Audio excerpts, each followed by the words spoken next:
from the high desert and the great American Southwest. I bid you all good evening, good morning, good afternoon, whatever the case may be, wherever you are, and welcome to Midnight in the Desert, the program that covers every single time zone around the world, just like a blanket.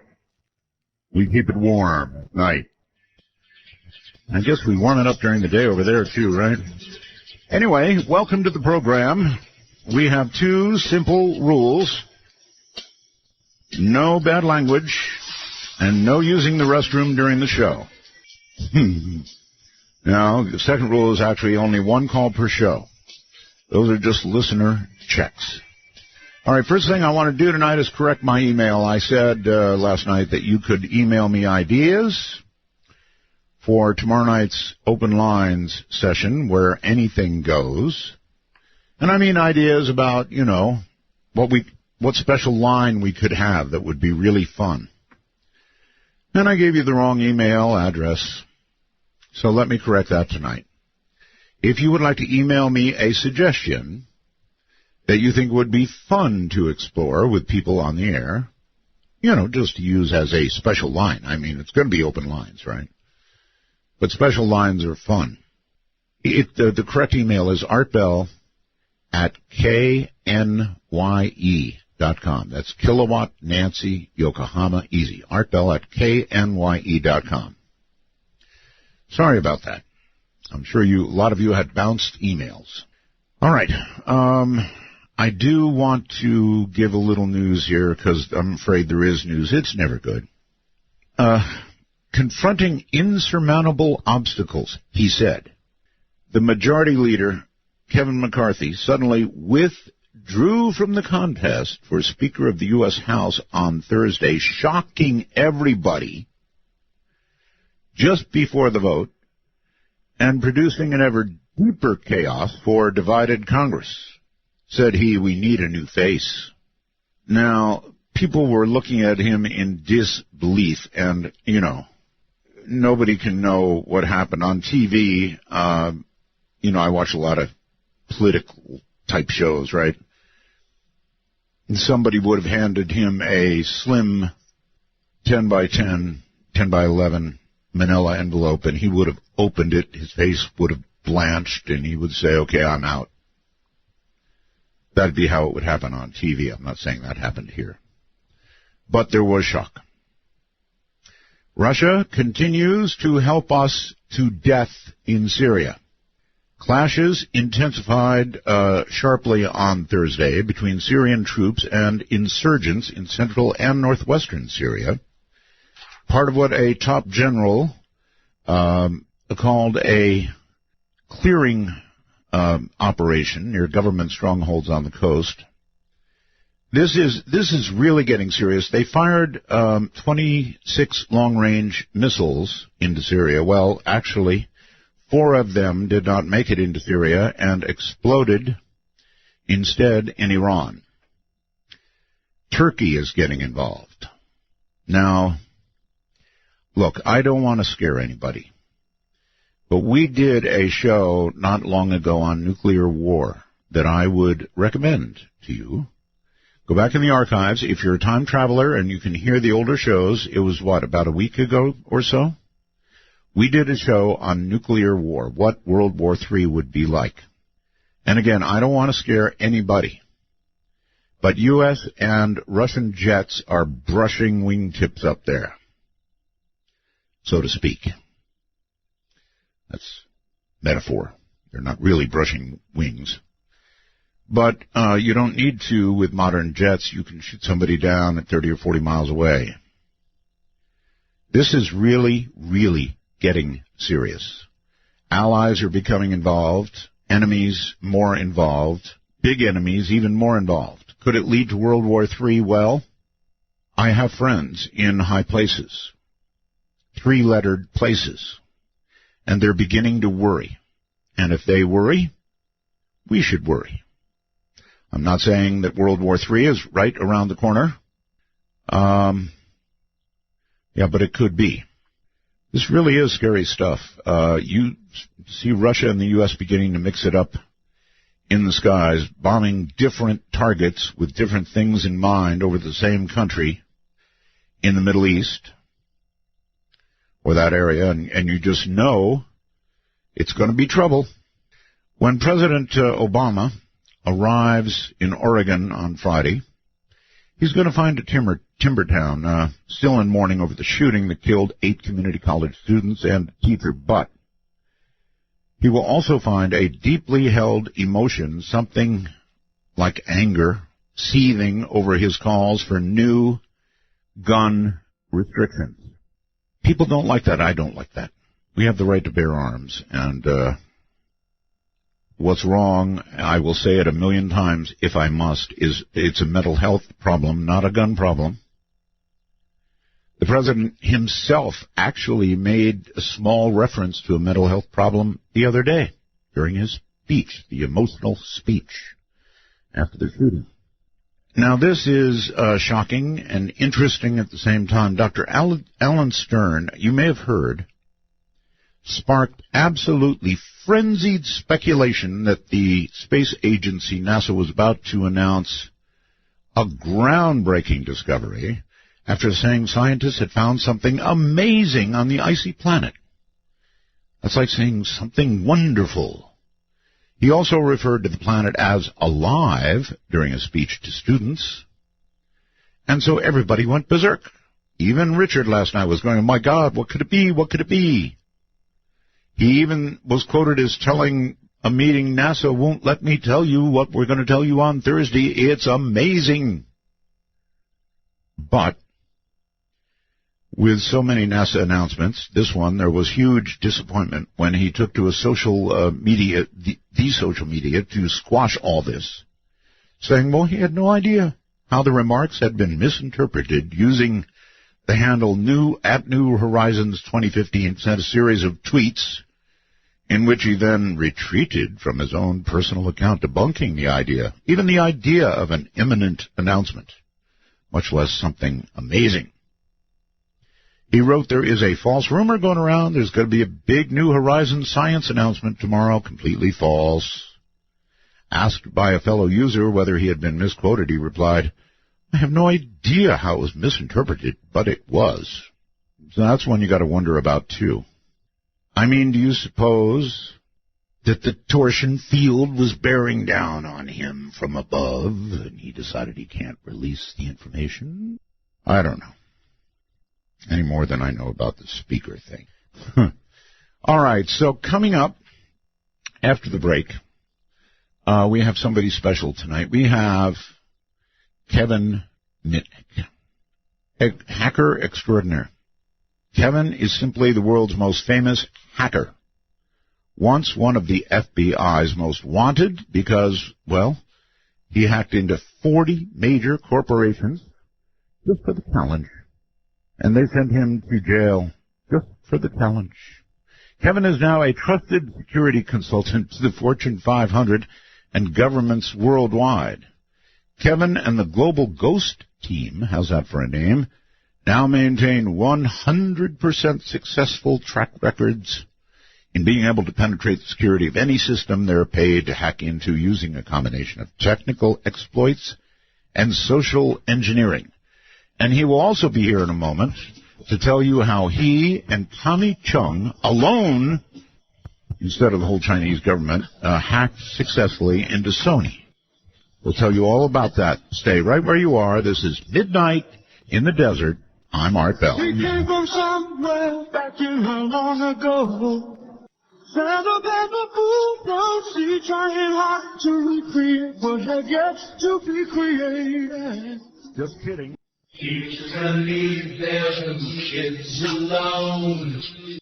Midnight in the Desert doesn't screen calls. We trust you, but remember, the NSA. Well, you know, to call the show, please dial 1-952-225-5278. That's 1-952-CALL-ART. By far and away my favorite. All right, everybody. If you think you're ready, here comes the most famous hacker in the world, otherwise known as Kevin Mitnick. Kevin, welcome to Midnight in the Desert. Hey, it's great to be back on your show again, Art. Yep, nice to have you. So how did you and Tommy do it? I cannot confirm or deny anything. Yeah, we'll talk about Sony later. All right, so you've got a long and somewhat sordid history behind you, and it always serves well at the beginning. I mean, it's been how many years since we talked? I don't know, a lot. Wow, it's at least maybe 4 or 5 years. At least. That's when you were at Clear Channel. I don't remember how long ago that was. Oh, that was a long time ago. That was more than that. Time is compressing as you're getting older. Yep, that's true. Maybe I'll have to create a new identity for myself and make myself younger. Yeah, I actually, you good luck with that. I left there in about 2003, so that gives you some clue. Oh, wow, I didn't realize it's been that long. It's great to be back on your show again. I missed your shows on the air, so it's fantastic to have you back on. Thank you, and it's kind of nice because no matter where you are, whether you get a radio station locally or not, you can get us. We're on the internet worldwide. All right, so your infamous background, how you got started, how you got stopped. Well, actually, like how I got started with computer hacking was for my love of magic. So when I was a young boy, around 10 years old, I used to ride my bicycle over to the magic store. And I always wanted to know how the magicians, or they weren't magicians, they were kind of sales magicians, would actually do their magic tricks, right? And I just loved doing this stuff and amazing my friends. And when I was in high school, I met this other kid in high school who could actually work magic with a telephone, and he could do all these tricks, like he could get my unlisted number. He could add what they called custom calling features to my phone. And back in those days, it was like three-way calling, call waiting, call forwarding. He could just do anything. And I was just wowed. And I just wanted to learn how I can do what he did because it was so cool at the time. And this was what they called phone phreaking. Right. And this is kind of the predecessor to hacking. And, not only was I involved in this, but if you recall, Steve Jobs and Steve Wozniak back in the mid-'70s were also involved in phone phreaking a little bit differently. They built these boxes called blue boxes. And what blue box is, it's just a device that emits a certain frequency tones called multi-frequency. And in 2600 hertz was, the initial tone that you would use before you used the blue box. Actually, anyway, officer, it's just a blue box, officer. That's all it is. Yeah, that's all it is. But maybe you could paint it a different color than evade the cops. But anyway, so Woz, was the technical genius. And there was this article in the 1971 issue of Esquire magazine. And there was another gentleman named John Draper, who's known as Captain Crunch, was interviewed in this article. And then Woz read it, and and he learned. I think it was called "The Little Secrets of the Blue Box." And then they wanted to build one, right? Because it was so cool to be able. It wasn't making a free phone call that was so exciting. It was actually being able to manipulate Ma Bell and route a call. Like for me to sit at a payphone in Los Angeles, call the time in Australia. Yeah, I've interviewed Draper a number of times, by the way. Oh, you have? Oh, sure, okay. Yeah. He's actually living in Vegas now, if you believe that. But in any event, so are a lot of people absconding from the law. Not that he is, but well, wait a second, I live there too. Well, but I'm not absconding. Further proving my point. So anyway. So Woz was the technical guy behind this, and he actually, learned from Draper. Draper and Woz met, and he was able to actually build one of the boxes. Woz actually showed it to me in 2000 when we did a documentary together called The History of Hacking. And then Jobs had the idea, well, how can this I should notify you, buddy. I'm sorry to interrupt, but you're dropping a packet every now and then. That's the hotel I'm in. I'm sorry. That's all right. I just thought I'd let you know. Or somebody's hacking the connection. There you go. I'll speak slower. No, so in any event, so Jobs had the idea, hey, let's sell these at Berkeley's campus and, make some money. And that was the actual initial funding for the Apple I board. So kind of Apple computers started from this, from dabbling in phone phreaking, if you will. So it's quite an interesting story. In fact, there's going to be a new Steve Jobs movie, I think, out Friday here in the States. Right. So I'm excited to see it. Oh, really? But in any event, so I was just like so fascinated with this phone phreaking stuff. I just wanted to learn all about it. I remember when I was a kid, I would go on these dumpster diving missions at the phone company. And what dumpster diving is when you're looking in the trash for discarded manuals and information and intercompany directories. And I remember at one time we found a bag of trash, a small little bag, and somebody had gone to the trouble of ripping up this document and, tiny bits of paper. It must have taken them an hour or two. And actually diving into a dumpster is kind of social engineering in your world, right?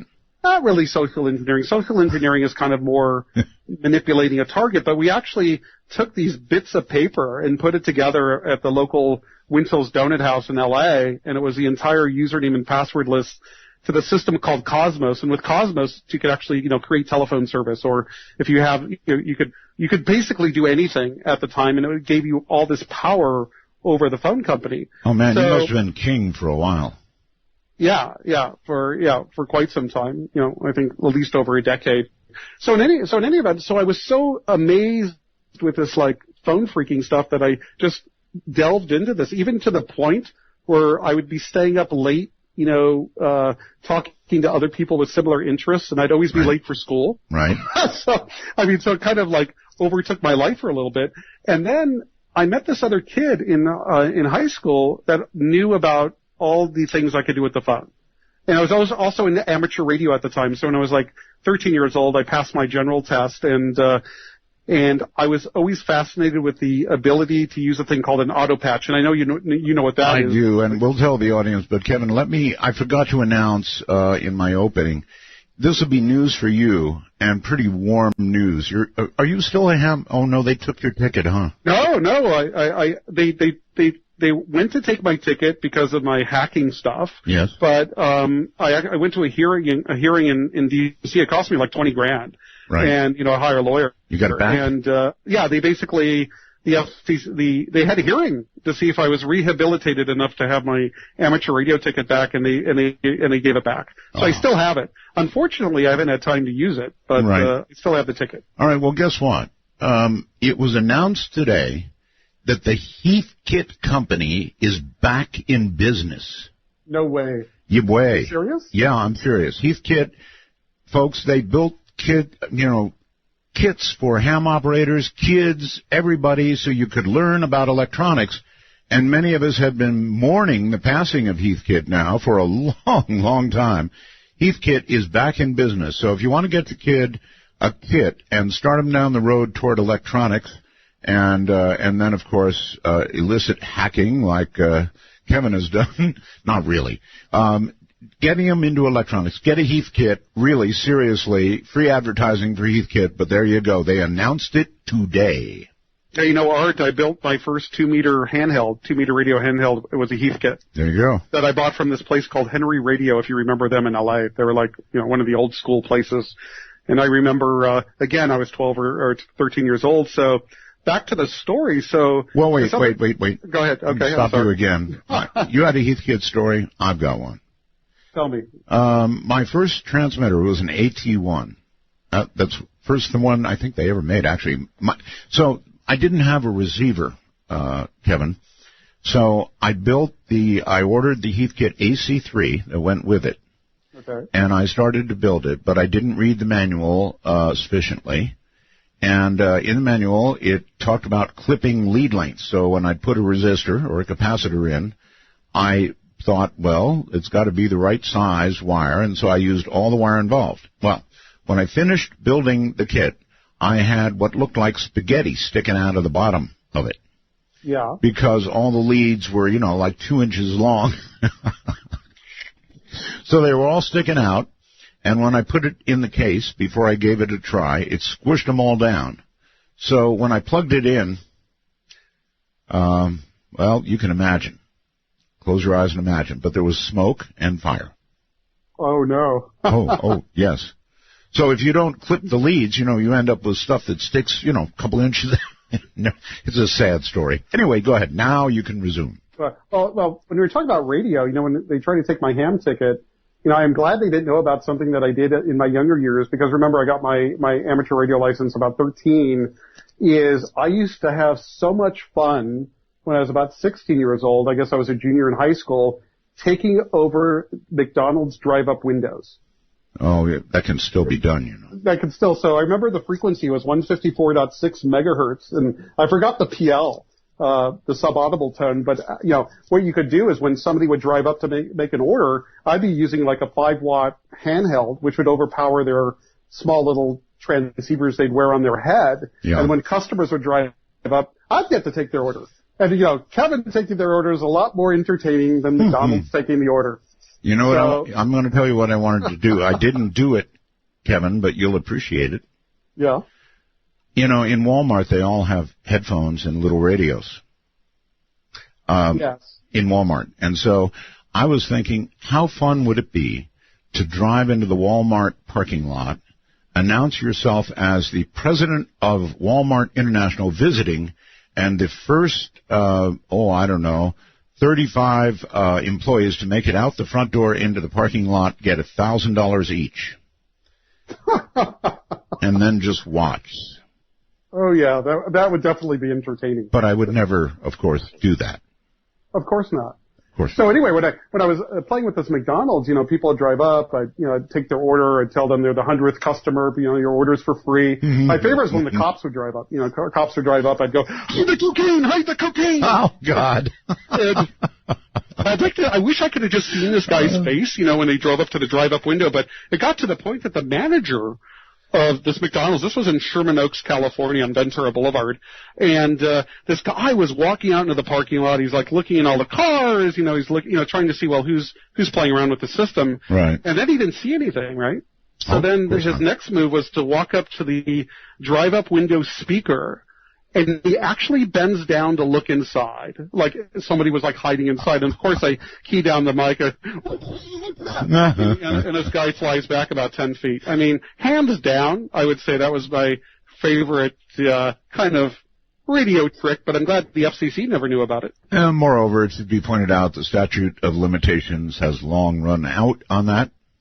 Yep. Yeah, I'm a little bit older than 16. Okay. But, so when I was in high school, this other kid said, hey, Kevin, you know, you might be interested in computers. And I was kind of, you know, like, I wasn't so interested. I was more interested in the telephony side. And back in those days, it was all electromechanical switching, crossbar, or what they called step-by-step. And, so I decided, okay, I'll go meet the instructor, you know, and maybe it would be interesting. So I meet this guy. It was a guy named Mr. Chris. I still remember his name. And, you know, I get introduced, and then, you know, the instructor's going, well, what's your prerequisites? Are you a senior? No. Did you have these classes yet? No. He says, I can't let you in. And then the other student goes, hey, show Mr. Chris what you can do with the telephone. Right? And then it was like watching a guy watching David Copperfield perform, right? I mean, the guy was just like, oh my God. And immediately says, I'm letting you into class. And once you know, like the first assignment, this was a programming class, Fortran. Well, the first programming assignment was to write a Fortran program to find the first 100 Fibonacci numbers. And at the time, I thought that was the most boring application of writing a Fortran program that they could think of. So instead, I thought, hey, it would be cool to write a program to steal the teacher's password. You know, at least that had some utility to it. So I didn't know anything about coding, and, you know, I just read, and at the time I read a lot about the operating system they used in high school at the time, and I actually wrote this program that was a login simulator. Kind of today they call it phishing. And what we used in the time, if you remember this, we had these old Olivetti terminals. They had acoustic coupler modems that would go 110 baud. That's about 10 characters a second, if you could imagine. And they would never, the instructor, when he would log onto the computer, you know, at the Los Angeles Unified School District, he would always stay dialed in and never hang up the phone to re-log in. So basically what my program did was it simulated the login process. So I was able to steal his password. He never knew about it. And so it came around time to turn in the assignment. And he came up to me, he goes, where's your Fibonacci assignment, Mr. Mitnick? And hey, I didn't do it. I'm sorry. I was busy. And he goes, wait a second. I stuck my neck out to let you into class. even though you didn't have the prerequisites, and you're going to embarrass me by not even doing the work? And I said, well, I wrote a different program. It's in Fortran. It was a little bit more complex. You might like it. And he goes, what is it? I said, the one to steal your password, isn't it? Blah, blah, blah, blah. You're the birth and nurturing of what will grow up to be a hacker and a criminal. Anybody could be that guy.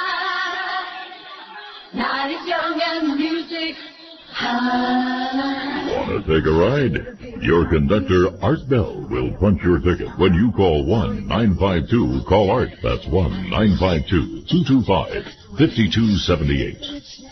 Well, all right. Kevin Mitnick is here, and, joking around about criminal. Well, maybe once. He's not really criminal. He works and hacks only for the Lord now, actually. Welcome back, Kevin. You are there, right? Kevin? I'm here. I was muted. Sorry. Yeah, good Lord. He's a computer guy, too.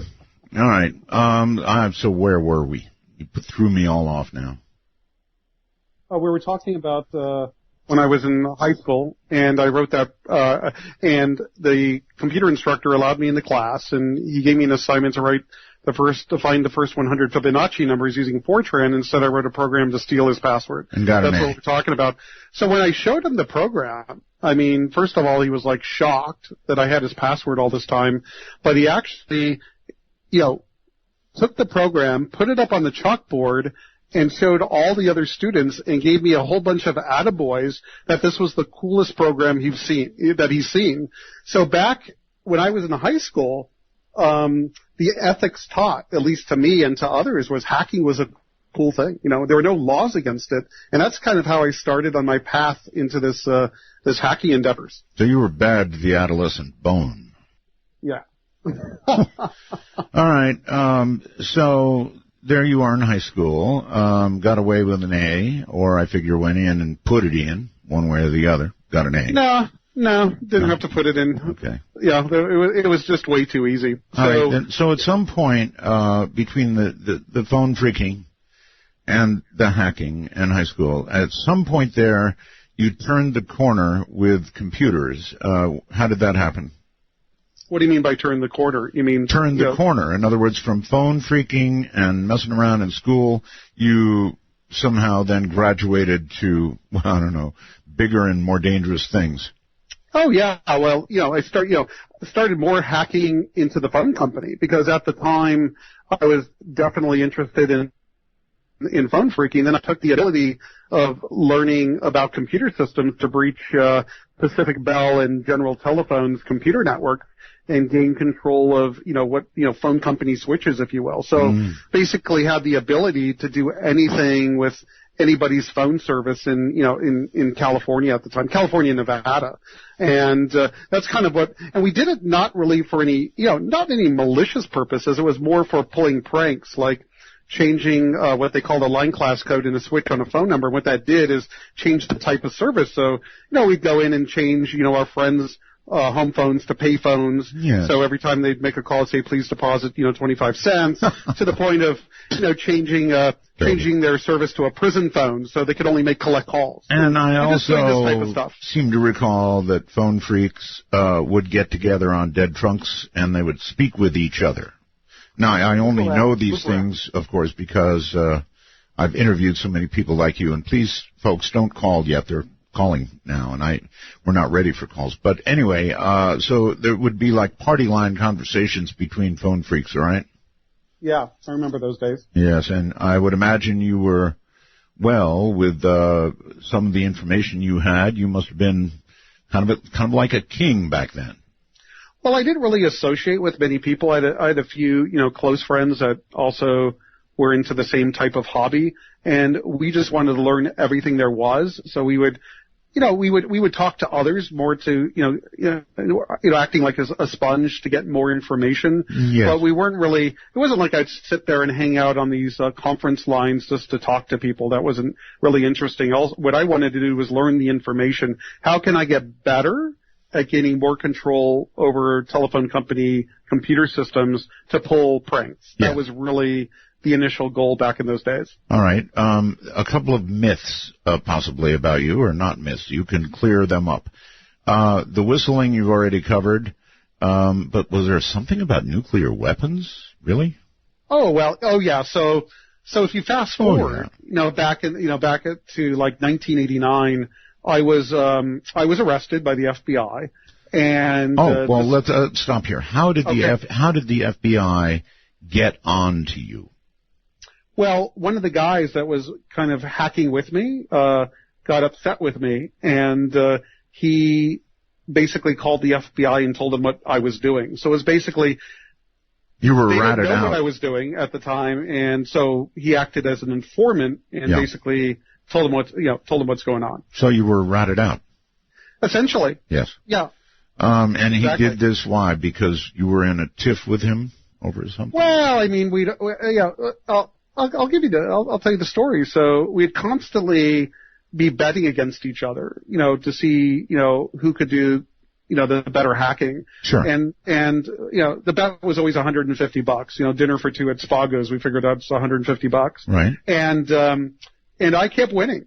Right. And, then he got upset about it and said, well, I'm not going to pay you. And I said, oh yeah, you're not, even though, we have this bet going. Yes. And he goes, no, I'm not paying you. And I said, okay. Then I figured I'd just, kind of play a joke on him. So, and so what I did is on a Friday when he was getting paid, I called up the company and represented us with the Internal Revenue Service, and that we're faxing over our garnishment order. So please don't, please do not give him his check. Right? And the whole idea was just to inconvenience him for the weekend. It was it was like a joke, a practical joke. But he got really, really angry over the whole thing, and then went to his boss. Yeah.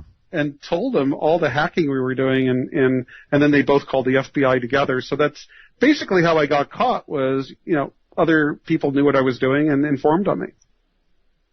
That's sad. Well, the FBI apparently did not get you right away, or you were on the lam for a while, or what?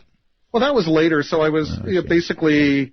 I was okay. So this was your first. So I was arrested. All right. So this was your first brush with the FBI. First brush. Okay. Right? All right. So I ended up in court, in federal court, and I was arrested like on a Friday, and I end up I was in custody at Terminal Island Federal Prison for the weekend, which wasn't fun at all. And I end up in court, and I'm positive I'm going to get bailed out. It just matters how much is the bail going to be. So I end up in federal court, and I walk in, and this attorney walks in that's going to immediately represent me, a federal public defender. He goes, have you ever been outside the country? I go, no. Have you ever had a passport? No. And we go into court, and the federal prosecutor starts telling this judge, not only do we have to hold Mr. Mitnick without bond because he's such a danger to the community, we have to make sure he can't get access to a telephone. And then he goes on to say, if Mr. Mitnick gets access to a telephone, even a payphone in custody, he could dial up to the modem at NORAD, and he could whistle into the modem and communicate with the modem and instruct it to pass the launch codes to the ICBMs and start a nuclear war. And you're telling me this judge... I started laughing. This I never heard of something judge bought it? The judge bought it. Well, the judge maybe didn't buy it, but just figured... Didn't matter. Didn't matter. And so I was held in what they called a hole in the Metropolitan Detention Center in L.A. for almost a year. The only way I got out of the hole... What? A year? A year in solitary confinement. The only reason I got out was I agreed to plead guilty. So the prosecutor told my attorney, if Kevin just, does what we want... Wait a minute. What were the actual charges? Possession of unauthorized access devices. So I had access codes to be able to dial into MCI, which was a long-distance carrier, and then hacking into DEC, Digital Equipment Corporation, and getting access to source code of one of their security tools that acted as an automated hacker, because I wanted to learn how the tool worked. So that's fairly serious, actually. Anyway, there were serious charges, but so in any event, later on, after about a year, I was able to get out of there because Before we even leave this, what's it like to spend a year in solitary? It was pretty tough. Can you imagine, like all your listeners going into their bathroom, in their home and shutting the door behind them and not leaving for a year. Now, mind you, they allowed you to shower for, three times a week. They'd let you go into this recreational area that wasn't so much bigger, 1 hour a day. Only I can imagine that after an extremely spicy dinner. Otherwise. But I'm telling you, I mean, it was pretty horrific.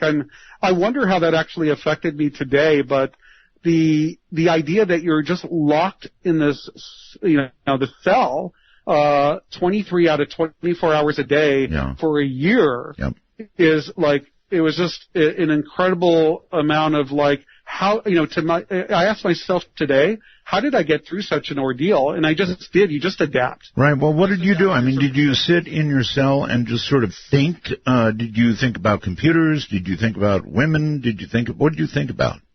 Thought about escaping. Really? I know the truth. Really? How do I get the hell out of there? Right? So that's kind of like what I thought about. But I had, they allowed me, because I wasn't there for being, disciplinary reason. They allowed me to get a Walkman radio, which passed a lot of time, and reading books and, sleeping, so a lot of sleeping. But it was a pretty... Weren't they afraid you'd rearrange the radio and set off a hydrogen bomb?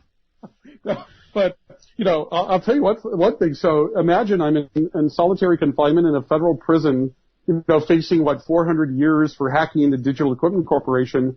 And remember how they said I was so dangerous I couldn't be near a telephone, so the judge... Okay, now you suddenly got closer to the mic and you sound better. I don't know what you did, but... I'm holding the mic to my face. I'll start doing that more frequently. Please. So anyway, the judge made a special order that I was only allowed to call 5 people at the time, and that was my mother, my grandmother, my attorney, my father. Like, I had 5 people on the list that I could call. Right. And so... Imagine I'm in solitary confinement, and at the time I was married, and I could only call my wife's phone number at the time.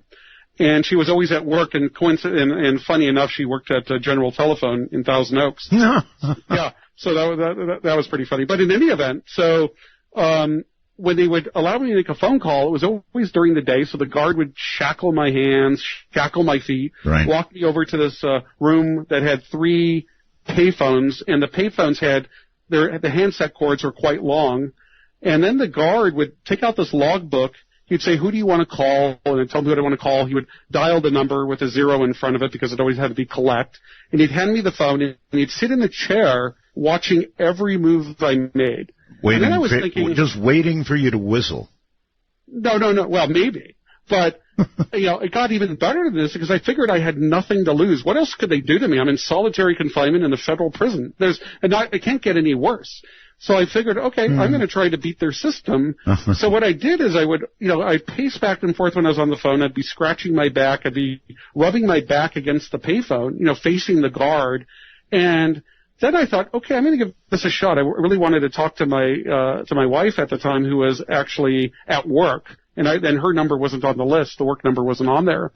So basically, I put my hand behind my back, and I hung up the switch hook. And I knew. Then I put my hand in front of me and just acted like I was rubbing my back against the phone again. And I knew I had 18 seconds before it would start going to what they call a reorder, like a fast busy tone, and it would hear it. Right. And then I reached back, in back of me, and acted like I was scratching my back, and I dialed 0 plus, the work number. And I was pretty good with using a touchstone pad. It wasn't that hard. Sure. And as I was walking, I acted like I was in conversation, because the operator was going to come on and say, "Who's the call from?" So I'd say, "Well, tell Uncle Mitchell that Kevin said hi." And when I said the word Kevin, that's when the operator was asking who the call's from. And I was able to do this, right, to call anybody that I wanted for 3 to 4 weeks. And then one morning, about 6 a.m, my cell door opens. And it's the executives of the prison, the associate warden, 2 of them, the captain. I thought that, maybe a family member had died. Something really serious was going on. Right. So they brought me into this room, and they sat me down. And then the captain, he's the head of security, goes, "Mitnick, how are you doing it?" And I go, excuse me, how am I doing what? He says, well, we're monitoring your phone calls downstairs. We're actually recording all of them. You know, you do have notice about this. And somehow our officer is watching you every second, and you're somehow redialing the phone. How are you doing it? And then I remarked to him, I said, I don't know what you're talking about. Do you think, what do you think I am, David Copperfield? Right. Right? And, they didn't like my sense of humor, so they, threw me back in the cell. And then a couple days later, Pacific Bell was out, and they were installing a phone jack in the hallway near where my cell was. Really? And I was thinking, are these guys stupid enough to actually, put a phone in my cell that's like restricted to calling certain numbers? Apparently. That was what going through my head. They couldn't be that stupid. So when it ended up that I actually had to make a call, it was a little bit different. The guard brought a phone. He plugged it into the jack.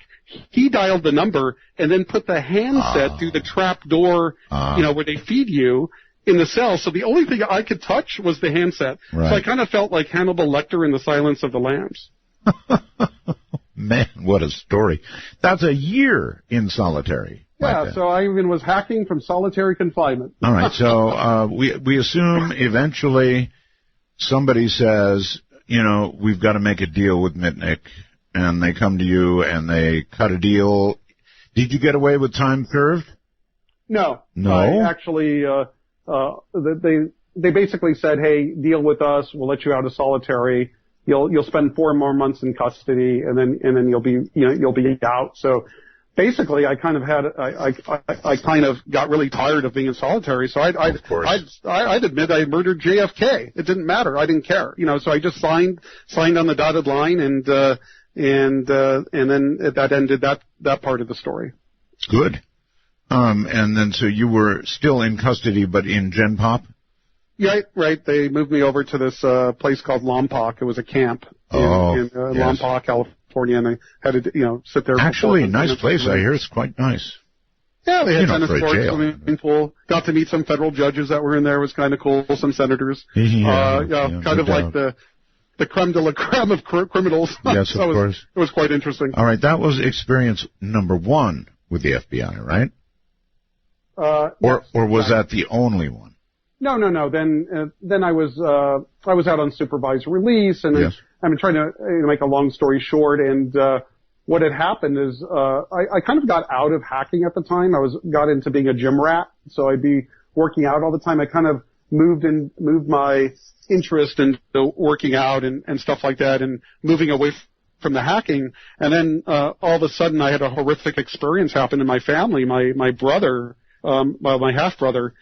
He was found dead in his car on the passenger side in a bad area of Los Angeles. Oh, my. So then I knew the cops weren't interested in really investigating this, that he would just be some sort of statistic. So, and I was pretty close to my brother at the time, and I just had to find out what was going on. So I started, getting back into hacking to get into the systems to find out, to look at phone records that might help me identify or figure out what had actually happened to my half-brother. Wow. I mean, how did hacking help you do that? Well, I suspected somebody. We had somebody else in the family, actually an uncle, who was heavy into using heroin. And I immediately thought, well, maybe my brother hooked up with my uncle and something was going on there. So the first thing I did was get what they called the call detail records of my uncle's cell phone at the time, to get his location where he physically was during the last 48 hours, and anybody that he called. So I was kind of becoming like a somewhat of a private investigator to figure out how what had happened to my brother. Mm-hmm. Did you find out? Yes, unfortunately, I found out my initial instinct was correct, because my half-brother's, my uncle's former wife had, when he passed away, had come clean with the story that he was definitely the guy behind it, and told me the entire story. So, unfortunately, my hacking skills didn't help me uncover that it was him at the time, but I found out later that I was absolutely 100% spot on. Got it. All right. Hold tight. We're in a short break here, top of the hour. Kevin Mitnick is my guest. He's really something. As it goes on, you'll see what I mean. I'm Art Bell. This is Midnight in the Desert. Remember, when calling Midnight in the Desert, let the phone ring until answered. These calls are unscreened for your listening pleasure. Call 1-952-CALL-ART. That's 1-952-225-5278. Sure is true. We don't screen calls. No need to. Whatever comes, comes. You know, if it's really bad, I've got a button I can push and erase you. Really sounds bad, doesn't it? Listen, I wanted to do a fellow a favor, and so he emailed me the Lumen thing that I use for my back. He can't seem to get the number, so I'm going to give it to him slowly. This thing actually works. It's the only thing that ever has. So are you ready? Got your pencil. He wrote me a long email about this. It is area code 828-863-4834. One more time. I hope you're writing this down, because I'm not going to do it again. Area code 828-863-4834. Like I say in the commercial, it's not cheap, but it works. And in all my life, nothing else has. So I use it every single day. All right. You're back on, Kevin. Great to be back on your show. All right. So that was mix-up one with the FBI. Can we, without ruining the story, jump to number 2? Sure. You know, I was kind of explaining it before we went to break. Right. So what had happened is we already talked about number 1. Then number 2 was a much longer and complicated story that started with me getting back into the hacking, you know, to investigate why my brother was found dead in a car. Right. And then I started like heavily getting back into this because it was just was kind of attractive to me at the time. Irresistible. And, what? Oh, it was irresistible. Yes. And I remember that that the government at the time had sent this guy, a guy named Justin Peterson. His name was also known as fake name was Eric Hines. They sent this guy who had been involved in credit card fraud and other activity to see what I was up to, because they told him it would be a real feather in your cap if you can get some evidence that, you know, Kevin Mitnick is doing something wrong. So they were still after you, Kevin. I mean, yeah, they were still after me. So I kind of figured it out kind of quickly, and then I started investigating the FBI and trying to figure out what they were doing, to the point where I hacked into Pactel Cellular in Los Angeles, because back in those days... Listen, I'm sorry to stop you. You're a little bit distorted. Now, I don't know whether you're speaking loudly and far from the mic, or you need to adjust the volume or something, but this time you began to get a little distorted, like you were hitting it too hard.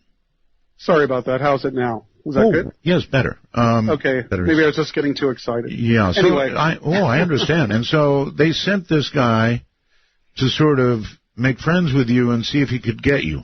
Exactly. So what had happened is I kind of figured out what was going on kind of quickly.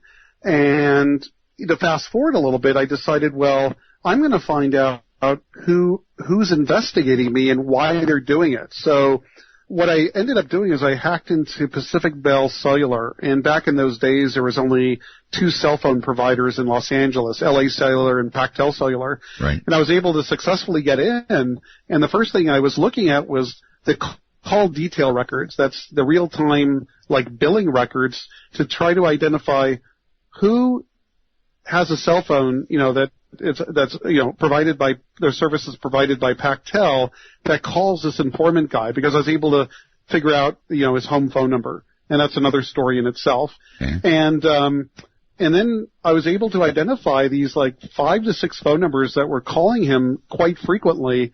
And then I looked at their billing records and saw that they were calling internal numbers at the FBI. So it wasn't hard to figure out that the cell phone numbers of the team of FBI agents that were working with this guy. So I set up this early warning system. I was working as a private investigator in Calabasas, which is a suburb of LA. Mm-hmm. And I set up this early warning system that basically, using a device like a radio scanner and using a particular software, I was able to monitor the cell site in Calabasas, over radio to determine whether or not any of these cell phone numbers registered, which means that they're physically in the same location. So I set up this early warning system for the FBI, and nothing had happened. I kind of forgot about it, and about 3 weeks later, I walked into the office, and I heard this loud beeping coming from my office as I walked into it, and I go like, what's going on? This is weird. And I looked at the computer, and the early warning system had been tripped. And I go, oh my God, one of the numbers came up, and I knew who had the number, because what these agents would do is they'd call their voicemail all the time, so I'd see this number that was constantly repeating. Yes. And so I called the voicemail, and then it would say, hello, this is Ken McGuire with, FBI Squad, 3 or whatever. And then I knew the names that were attached to the cell phone numbers. So this guy, Ken, the guy who was, the lead guy that was, kind of my hand ratty and, catch me if you can. So this guy was the lead guy trying to capture me or catch me doing something wrong. And so at the time, I looked at this, capture, and 2 hours earlier when I was sound asleep, this guy Ken had called a payphone across the street from my apartment at this market. And I'm thinking to myself, why, that doesn't make any sense. Like, why is he calling a payphone? He's at my apartment, right. Well, in, the complex, 2 hours, and I'm sleeping. They know where I live. Why didn't they knock on the door? What are they doing? They're not right. there to arrest me. So then immediately I realized what was going on is they were there to get a description of my apartment premises for a search warrant. And I go, oh, so that's what they're doing. So, of course, I immediately went home. I cleaned out anything that would be interesting to the government, anything electronic. Sure. I put it over at a friend's house. And then because I was such a smart ass at the time, I decided to go over to the local donut shop. And I bought an assorted dozen donuts, and I wrote with a Sharpie on the box, FBI donuts. I stick it in the refrigerator. And then on a piece of paper outside the refrigerator with a magnet, I put FBI donuts inside, like with the Intel logo, how you used to say Intel inside or whatever. I made it FBI donuts inside. So they actually raided me the next morning at 6 a.m. At 6 a.m. They were trying to the key into my door, but I opened it. And all these federal agents, came streaming in, storming into my apartment, in my small one-bedroom apartment, and the only thing they found were the FBI donuts. They were pretty pissed. So this is another reason why the government, I think, came down on me quite hard, is because I was such a smartass things, right? Okay, so they obviously. Or did they arrest you on the spot? And if so, what for? No, they didn't. Okay. No, they had no evidence that I was doing anything. They had no concrete evidence. And, all right, but after FBI donuts, they hated your guts even more. I think so. Yeah, I think I ruffled a few feathers. All right, so then how did they eventually get you? Well, eventually, you fast forward. I lived in Denver, Colorado. I was working for a law firm, and then I left there and went to Seattle and worked as a help desk analyst at a hospital there. And then eventually, what happened in Seattle, I was nearly caught. Back away a little more from the mic. Okay. You're getting very excited. Okay. So I was living in Seattle, and I was almost apprehended there, and I was able to get away before they knew that it was Kevin Mitnick, and that's again a longer story. Well, so I ended up at wait. Why were they after you? In other words, if they didn't arrest you back in the donut days, why are they now hunting you down like a dog? Oh, because at the time, around the donut days, about a month later, they issued a warrant for my arrest for violating my probation.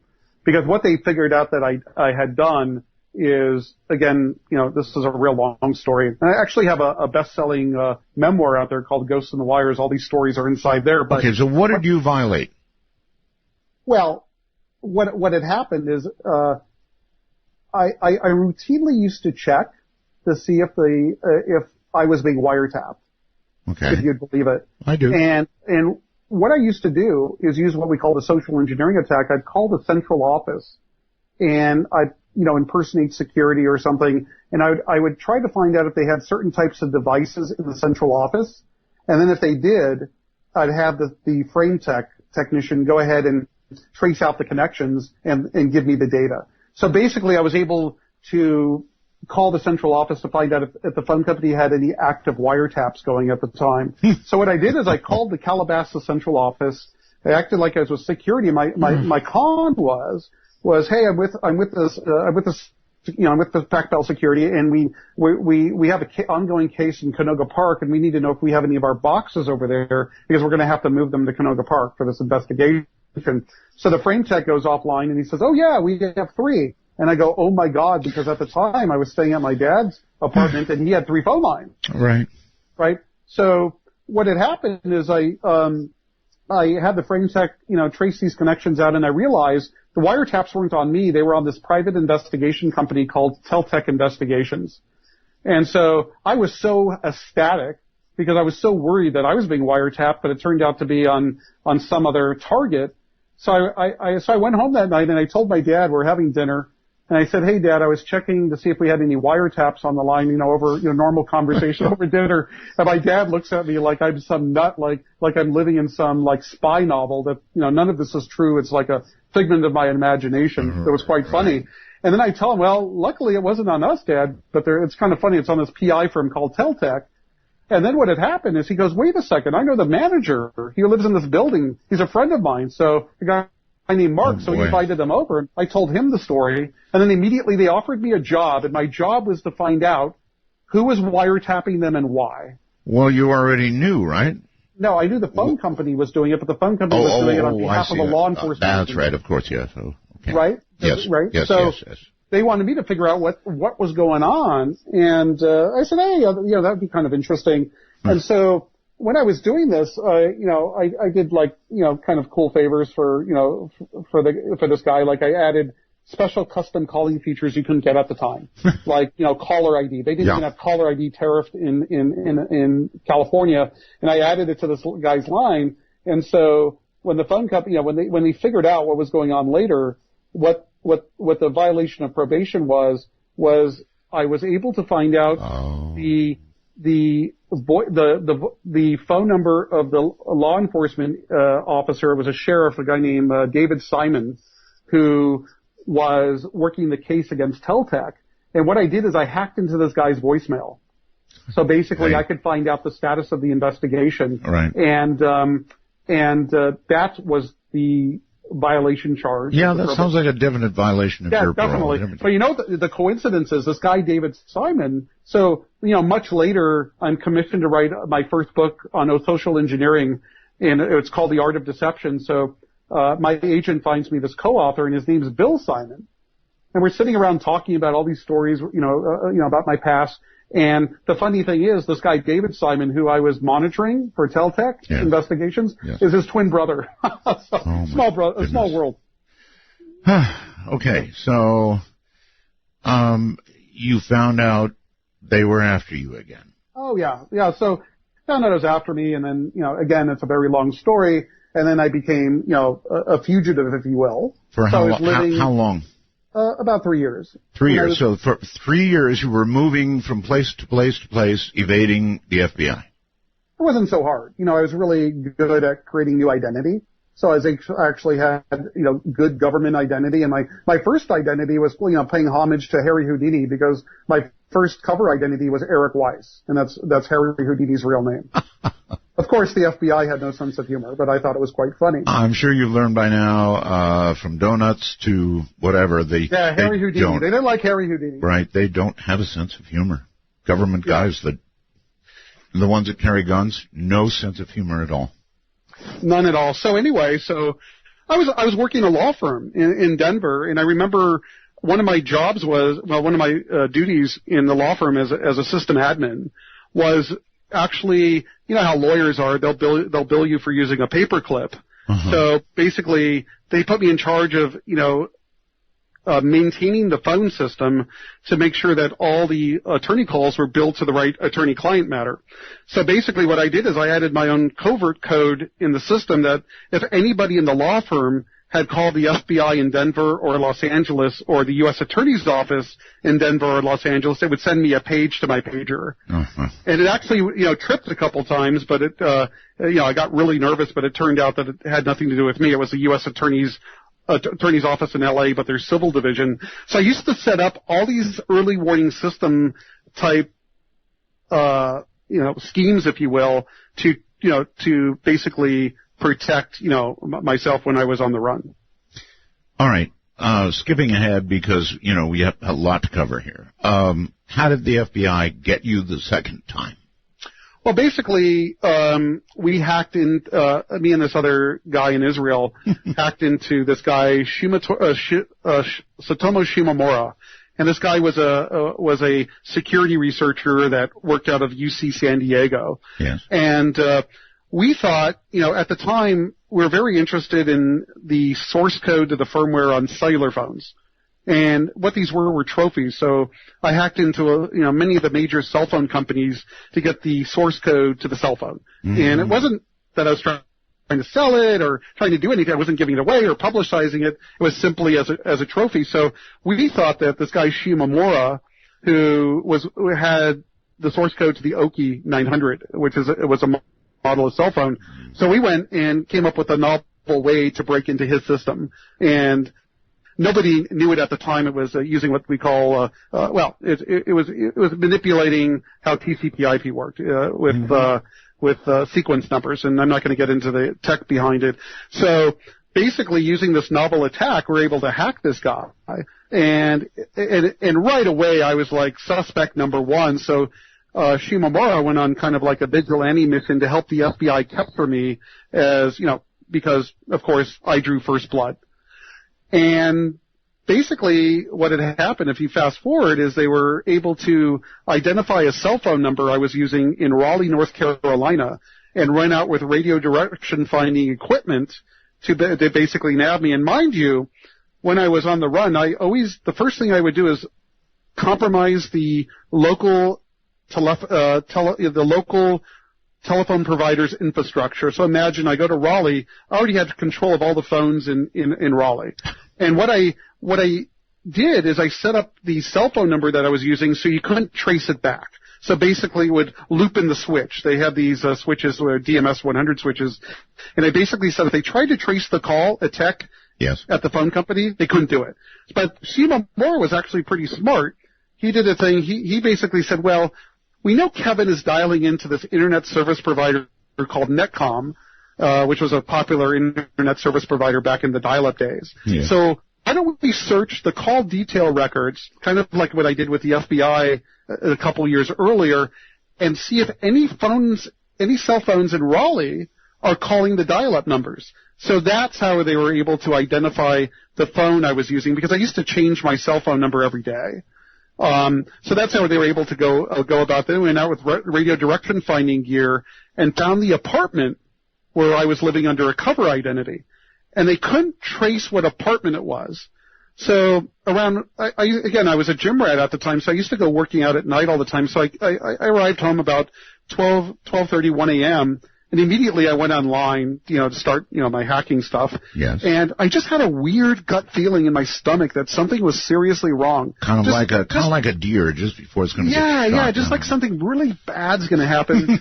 Yes. So I walk outside my apartment and I could see the parking lot, and I scan the cars in the parking lot because I just have this overwhelming, fear. And then I go back in the apartment. Well, it turned out that when they traced the radio signals, it went to the other side of the apartment. But because I went outside and it looked suspicious at 1:30 in the morning that some guy is looking at the cars in the parking lot and goes back in his apartment, that's how the U.S. Marshal that was on the team to apprehend me actually saw me, and that's how they were able to nab me. So they were probably afraid you made them. Yeah, exactly. So they nabbed you. Yeah. This is the local sheriff?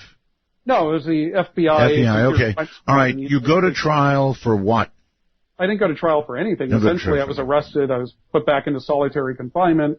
Back into solitary. And then I was, pretty much on this long road of dealing with the federal government for, a number of years, and ended up being, sent back to Los Angeles, and I sat in federal custody without a trial for about 4.5 years. We finally settled the case with the government, and I ended up having to do about 10 more months in custody, and then that case was over. Then basically that's kind of, my troubles with the law at the time. And that is, so you spent how long in jail second time? 5 years. About 5 years. 5 years. God. Was it in general population this time, or again were you? Again, I was in solitary initially until we agreed to certain requests of the government. One of them was to go through a CIA debriefing because the government had thought again that I somehow hacked into CIA systems, and when I agreed to do the debriefing, basically on my own activities, they basically never did it. What I learned is the CIA used to have computers supplied by Digital Equipment Corporation, and since I had thoroughly compromised DEC's internal network and had access to everything, they were afraid that I was going to put some code into the operating system to gain access to intelligence computer systems. So I never did that, never was planning on it, but that was the fear. So basically, I ended up, in custody. I was hacking. I was breaking the law. I thought it was a little bit overboard, some of the, like holding me in solitary confinement for, potentially launching nuclear weapons. But I'm so happy that I'm able to put all this stuff behind me. I mean, this was like, I look at this as all this is behind me, and I get to kind of do the same thing. Because I mentioned to the audience that now you hack for the Lord. Right? No, it's kind of like Pablo Escobar becoming a pharmacist, right? So basically, companies hire me and my team to basically compromise their physical security, their technical security, basically everything's security, to find whether or not they're vulnerable so they could shore up their defenses, so they could, resist a real bad guy coming along later. Yes. And protect themselves that way. And so you are employed in that manner now. I have my own company. So basically, companies hire my company to do what we call, it's called penetration testing or ethical hacking. Right. And basically, it's so interesting. It's, every time I'm dealing with a client, it's a new puzzle, and it's almost like it's not work. It's actually a very enjoyable and fun job. And when I started hacking, it was all for the intellectual curiosity, the challenge, the pursuit of knowledge especially. And so it wasn't about making money or causing damage like you hear about these days. Yeah, but not from their point of view. Right. So now, I get to kind of do the same thing I was doing before and have that enjoyment, but at the same time earn a living. So it's kind of a cool turnaround, if you will. Make any good friends in prison? No. No. Not really. I mean, trying to think of who I met that was interesting. Well, that's all right. I don't really want to go there anyway. No plan. No, not at all. All right. So now you are up on current hacking. Yes. This is pretty weird. I'm getting a weird thing. You're not sending this, are you? New video message received. Play at blah, blah, blah, www. blah, blah, decline. Weird. I wouldn't click that. No, I didn't. I didn't. Okay, so now you're up on the current sort of state of the world hacking-wise, right? Yeah, pretty much. I mean, what we cover is mostly on the security testing side. And, all right, so let's talk about some current stuff, like, for example, Sony. I mean, that was really, really bad, what happened to Sony, and for that matter, the White House, too. So with regard to those two hacks, the government, of course, blamed China. No, North Korea. Oh, North Korea, that's right. Because of that stupid movie. Interview. Yeah, it was actually a semi-funny movie. I enjoyed it. I watched it on YouTube, but I kind of skeptical of whether it was really North Korea, because I really believe that Sony, they have so much internet, properties, if you will, that it really wouldn't be that hard to hack into their network. Yeah, I think it was China for the White House, right? That they blamed. Oh yeah, well, every time you hear about a hack on a national security issue, it's always China or North Korea. It's gotten to the point that every unsolved hack has to be China. Now, mind you, I don't have access to the information the NSA has, so they might have, access to certain information or knowledge that they have that, squarely places the blame on North Korea. But personally, I haven't seen anything, through any transparency on the government's part to actually prove that's the case. Well, they probably wouldn't give it out. Well, why not? I mean, if they have evidence that it was them, why not? Well, because even that might show their capabilities. So at least that's what they can claim. Yeah, maybe if they're reading Kim Jong-un's email, they don't want to tell the public about it. I could understand. All right. So you don't necessarily think it was North Korea? I don't know. I really don't know. Again, I'm skeptical because I know how easy it would probably be to hack into Sony. And in fact, when the hackers, did this doxing, what doxing is where they hack into a target and just expose all their, internal information. Right.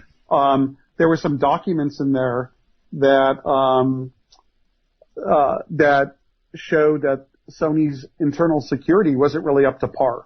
And mind you, the CEO, Michael Linton of Sony Pictures, his domain password to get his email remotely, don't give it out. I can give it to you. It's changed. It was Sony, SONY, ML, which is his initials, followed by a 3. So you kind of wonder, how can this guy pick such a stupid password? I mean, I already know, the pattern. I'm sure next month it would have been ML4, the one after that, ML5. So they really had sloppy security. And so it's not surprising if it would be surprising if anybody couldn't hack them, to be honest with you. My God, that's lax. I worked for a company a couple of years ago. They sent me a computer, and with it came a key fob. And this key fob would come up with a new security code for each time you would have to log in. I'll tell you, I hated it so much. I sent him back the computer and the key fob, and I said, I don't want anything to do with your system. Send me a laptop, plain Jane, Windows 7 laptop, and you can take yours and make other use of it. Well, with that key fob actually is a good idea. I know. And people like you, I know. You don't want to be inconvenienced. That's the mistake people make, and then they get hacked. I know.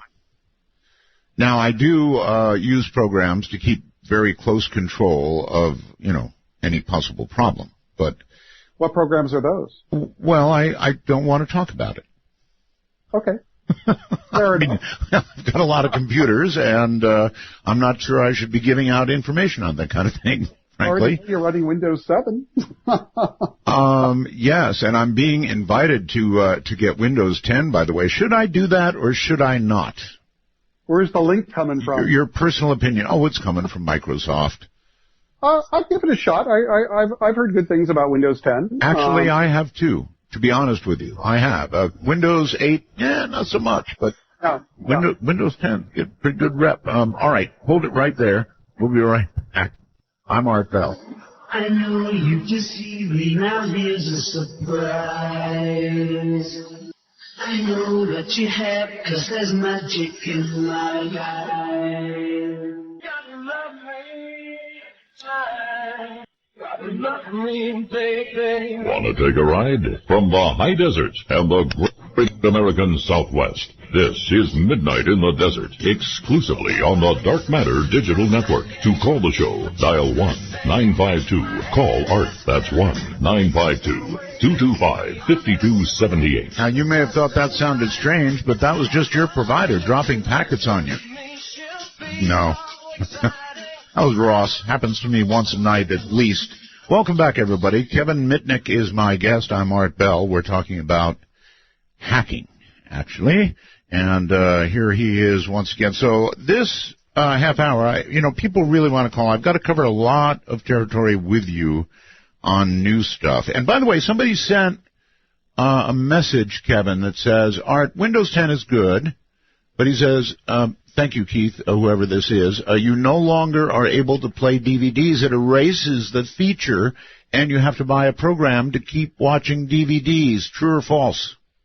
Not sure on that one. I never heard of that one. Okay. You have to write a program to keep playing DVDs? Well, that's what he says. I get messages on a computer as I do the show, and that's what he's saying. Okay, let's go to the next one. I don't like that. All right, maybe it's not true. maybe he just had trouble. It could be. All right, so I keep getting these calls, and so it's got to be one of the latest things from Hello, an Indian voice says to me, I'm from Microsoft, and the last time your computer booted up, we detected a virus, and then they would have you go to your computer and go through all kinds of gyrations, which lead inevitably to something horrible. Now, I never let it go that long. My friend Paul, he gets these calls as well, and he took one of the guys, and he kept him going, I think, for about an hour, maybe an hour and 10 minutes, playing dumb, like, would you please go to run? I can't find run. Just really giving the guy... Oh, I know what you're talking about. I had the same thing happen, and I actually posted the audio to my website, where this guy from the support, I think he called it the Windows Support Center. Yeah, that's right. And the guy was calling from India, obviously. Oh, yeah. And he was telling me that they keep getting messages, my computer's infected. That's right. And then he was trying to step me through the process of trying to clean up the infection. So I kept this guy on the line going for a while, and then I had to actually go to an appointment I had, but I actually recorded it. And I'm looking for it on my website where I posted it. It's actually quite funny. Right, Paul did that, but after an hour and 10 minutes, he told the guy, oh, I've got Apple. What happened is the guy called him back and called him every name in English that he could think of, and his family and everything else, and then every Indian curse word he could hurl at him. And I think called him twice. He was so angry. Oh, well. If you go along with this, and you do as they say, they're going to inject a virus into your system, and it's probably a pretty serious one. Is that the one where you've got to pay to get your computer back? No, that's ransomware. So what these guys will do is they'll use a program. They'll have you install a program so they can connect to your computer. Yes. And then what they'll do is they'll go ahead and, right in front of you, download some malicious, software to your computer, and basically then try to sell you a product that cleans up the infection. So it's basically a money-making scam, and it's been going on for quite some time. Ransomware is different. This is a type of malware that will encrypt your files, or will pretend to encrypt your files, and it will require you to pay a ransom to unlock your files, using cryptography, if you will. Right. They'll encrypt the files. And if you don't do it, you don't get access to your files. There's even one case where there was a police department, I forgot exactly where in the United States, that actually was hit with this ransomware, and they actually paid the ransom. Wow. Yeah. All right, so is it, I don't know. Yeah, is it actually so serious, Kevin, that, or is there if you get hit with this ransomware thing, is there a way around it, or is it so tight you've got to actually pay? Well, you have to think about how do you get hit with this stuff, and usually the way you get hit with it is the bad guys are using, typical social engineering, which is, using spear phishing attacks or phishing attacks. So what they do is they trick you as the user into doing something like opening up a file that's sent in an email that contains the infection, or, clicking on a hyperlink. No, okay, so I get all that. If people don't do this, they're not going to get infected. Yeah, I get all that. My question was, if you are infected with this and they want money, is there a way to get around it and get your system back, or do you have to pay? Well, I actually had a client call me that was infected with malware and infected with this ransomware. Yes. And what the ransom was $500. So I told the client, I said, it's much cheaper just to pay the ransom. And that's exactly what they did. They got all their files back. Wow. In some cases, it depends on how much the ransom is. And what people really need to do is start backing up their data. I mean, if they back it up and secure that backup, then even if they get infected with the ransomware, they could just restore the files and be done with it. Okay.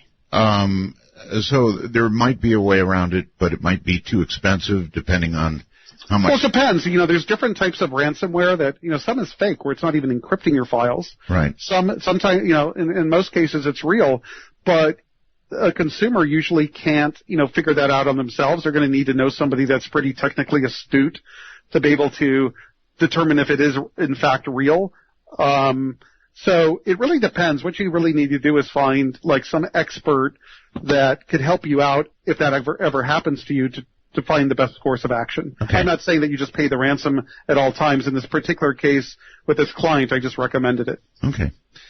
I formed a friendship, sort of, with a guy from Anonymous. In fact, I had him on the air. And we talked a little bit about Anonymous. Now, he doesn't technically say he's in Anonymous, but if you read between the lines, he probably is. And so he's sort of a consultant of mine from Anonymous, sort of. Would you think that's a wise idea or unwise? Well, I mean, Anonymous is not really, it's kind of like a way that people think. It's like anybody can kind of jump on this bandwagon of. No, this guy's a real McCoy. Oh, he's a real McCoy. Yeah. So I actually think, doing, some of the stuff they're doing is kind of a bad idea because it actually doesn't, they get a little bit of PR, so if they hack into some police department and expose the officers' home addresses, for example, right, they get the PR, but they are never able to use that to get what they want. All In right. other words, they just never advance their agenda. All right. There is something on the Internet that's below the Internet. You might call it the Undernet. You might call it the dark net. What do you know about that? Well, the dark net is like a kind of, have you ever heard of Tor, George? Like the Tor network? It's a kind of a... Don't cuss at me. Well, the dark net, let's just say there's a way to access... I'm Art. Yes, I know about Tor. Oh, okay, great. So, perfect. So, the dark web, it's kind of like, it's like these hidden services through Tor. Yes. And there's a lot of, illegal activity that occurs in these services, like selling stuff that is illegal, fake identities, for example, drugs. If you recall the guy that was running Silk Road, yes. Dread Pirate Roberts, Ross Ulbricht, he was, actually caught even though, he was using a Tor hidden service. So there's a lot of things a lot of services and information that you can buy on the dark web that, is stolen data. Okay, well, if you look up a dark net in search of information on the net, interestingly, one of the responses you get is the dark net is full of criminals and government agents. And I'm thinking, how do you tell the difference? Really can't. I mean, in the case of the Silk Road investigation, apparently Ross Ulbricht had an administrator that was part of, administrating Silk Road, and he was actually an undercover DEA agent. Mm-hmm. So, how do you really vet somebody's identity on the Internet? It's extremely difficult. And is there really a substantial difference between some criminals and government agents? Well, I'm not going to answer that question. Maybe better not. All right, so this following question comes from a movie. Okay. But I can't resist. Could there ever be a fire sale? Could there ever be one? I doubt it. I know what movie you're talking about. You're talking about Die Hard, right? Well. Yeah. Die Hard? Or actually, no, it was a later one. But the point is, a fire sale, let's explain it. Fire sale, everything must go, right? And so in this case, we're talking about a foreign power or a domestic agent of some kind disabling everything. And that means streetlights, power, water, communications, you name it. Disabling, just attacking everything, a fire sale. I know what you're saying. I think it's far-fetched because the attackers would have to compromise such a great deal of a number of systems and remain undetected. Now, mind you, remember when back in the 80s and 90s, when I compromised a lot of the telephone companies around the United States, yes. I had complete control of a lot of switches, at the time, but each each set of prefixes required compromising a different switch and doing it and staying undetected and something like that. So it is. I think it's a little bit far. I think it's pretty far-fetched. Okay. Yeah, that's stuff that writers put in movies. Well, maybe, but you start hearing about some of the incredible hacks. What did they? I think they believe that China got the names and IDs and socials of like OPM. You're talking about the Office of Professional Management. Yeah, how many was it? Millions, right? It was millions. But not only that, what the attackers were able to get in this is allegedly China was access to people's tops. When people go for a secret clearance, right? They get all their psych backgrounds, their family backgrounds. Yeah. So the social security number is really easy to get. I can look up anyone's social security number in 60 seconds on the internet. But the attack on OPM was much more personal data that was compromised and actually could be leveraged by a foreign national. Okay. Let's talk about people's privacy. I mean, the privacy of the people listening to this show right now. If you really, really need privacy, is PGP any good? And that PGP, of course, means pretty good privacy. Now, that was written and was said to be unbreakable. I'm sure. Well, I'm not sure. Is that now still true or not true? No, I think PGP is definitely a tool that people could use. It's ordinarily it's used to obviously send to secure your email.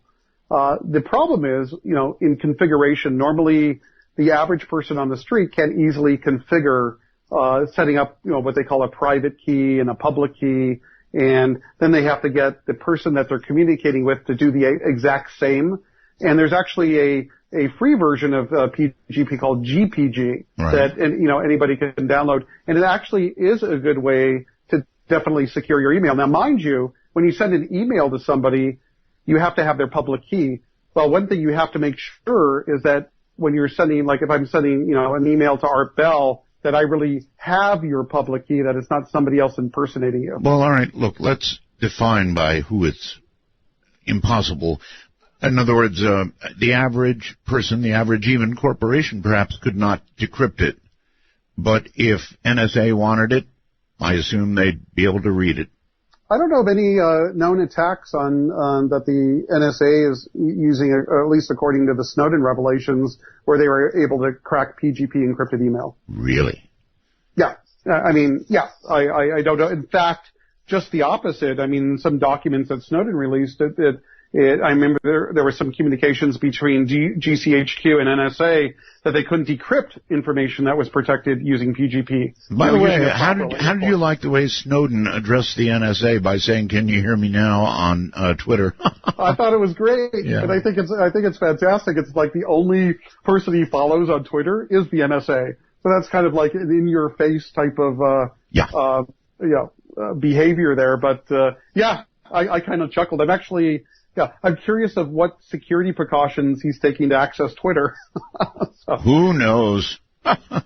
I mean, they know he's in Russia. I'm sure they probably know where he is anyway. So, if you were to give Ed Snowden any advice, what would you advise him in his current position? Oh, I would definitely advise Ed Snowden that it would probably be a serious mistake to come back to the United States. I think if he did, no matter what the U.S. government would promise him, yes, right, that they would actually put him in ADX Florence, which is it's like the most secure federal prison in Florence, Colorado, and he would sit there, in solitary confinement for the rest of his life. I wouldn't trust that they would really make any real deal with him. I think they would actually lie to him to get him back to the U.S. unless he had access to some information that the government doesn't want made public that he could use as leverage.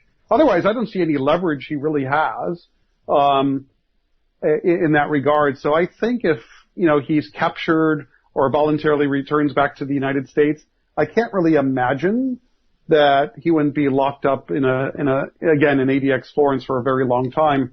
All right. Well, you understand. That's my opinion. You understand that half the country thinks he's a hero. Half the country thinks he is a spy, or not a spy. If spy is the wrong word. A criminal, right? Yeah. Public opinion doesn't matter with respect to Snowden, because even in my case, when they had this big Free Kevin campaign about all the crazy things that were happening in my case, and it raised awareness with the public, but the courts don't care. The U.S. Department of Justice doesn't care. But it would be nice if he can come back into the United States and they could pardon him, grant him a presidential pardon. That would be nice, but I can't imagine that the Department of Justice would simply just cut him a deal. That would be reasonable. Yeah. How do you view him? Well, I'm actually happy about, I view him as a hero, that he was, exposed that the intelligence agencies in the United States were eavesdropping on us without a court order, without a warrant, and basically analyzing all communications. I don't think, though, he should have revealed our operations against foreign governments. I think he should have kept that secret and, kept it to himself. Mm-hmm. But I don't view him as a traitor. I view him more as a whistleblower hero type than anything else. Okay. Well, then about half the country agrees with you, and the other half violently not so. Right. And so overall, your advice is, Ed, stay out of the country. Well, that'd be Canadian advice. I think so. I mean, I kind of seen how the government works firsthand, dealing with them for a number of years. Yes. And I wouldn't trust it, I think, because of the information that, he exposed, that they would probably do they brought down a presidential plane. The president of Bolivia was flying through European airspace, I don't know if it was a year ago, or I don't remember the exact date, and they forced him to land in Austria. Just because they thought Snowden was on the plane? Yeah, right? I remember. So don't you think that's indicative that the U.S. government would go to great lengths to get him? Probably lucky that plane didn't get shot down. Yeah, well, that would have been a pretty big horror if it did. So, I don't think they would have gone that far. Well, there's no shortage of horrors going on, that's for sure. I'm worried about the whole world right now, frankly. All right, we're going to take a break. I might have a question or two more, and then I would like to take some calls. Are you up for that? I'm up for it. Good. Then stay right there. My guest is Kevin Mitnick, and he's been a bad boy, and now he's a good boy, and hats only for the Lord. I'm Art Bell, and this is Midnight in the Desert. Proudly part of the Dark Matter Digital Network, this is Midnight in the Desert with your host, Art Bell. Now, here's Art. Here I am. And my guest is Kevin Mitnick.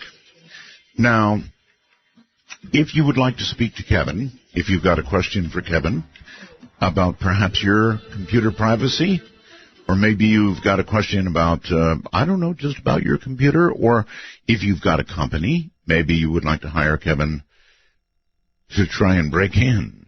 I mean, that is what they do, after all, and that is what Kevin does now. He's on the right side of the law, and he identifies vulnerabilities, in people's business systems, and this is their livelihood, so it's very, very important stuff. If you would like to call, our public number is 1-area code 952-225-5278. I'll give that to you again. Area code 952-225-5278. Now, there is another way to call. It's called Skype.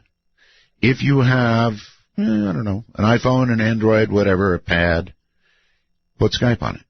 And once you've done that, it's so easy. Go to add a contact, little plus sign in Skype, and add us. If you're in North America or Canada, add MITD51. MITD51. If you are outside of the United States, we can accommodate you as well. It's MITD55. Midnight in the Desert. MITD55. All right, here once again is Kevin, and Kevin, before we take calls, I do want to ask this. Is it safe, and are you hidden sufficiently if you use what's called a proxy? No. No? No, because the service you're using, the proxy service, they have your IP address. Right. Now, if you could connect to the initial connection to the internet per se, if you could conceal or disconnect that IP address from being associated with you, for example, by using like a neighbor's Wi-Fi access point, then it probably is a lot safer. But if you just simply use a proxy, it's not going to really. Law enforcement could subpoena the logs and find out where you are. The same thing is with VPN. I hear a lot about VPN providers that say we keep no logs. Right. Even if we're subpoenaed by federal law enforcement agencies, we can't tell them anything about you. Right. I think that's 100% BS. Okay. Because working in the IT industry, you always need to have logs when you're troubleshooting problems. And I can't imagine that these big name VPN providers actually really turn it off.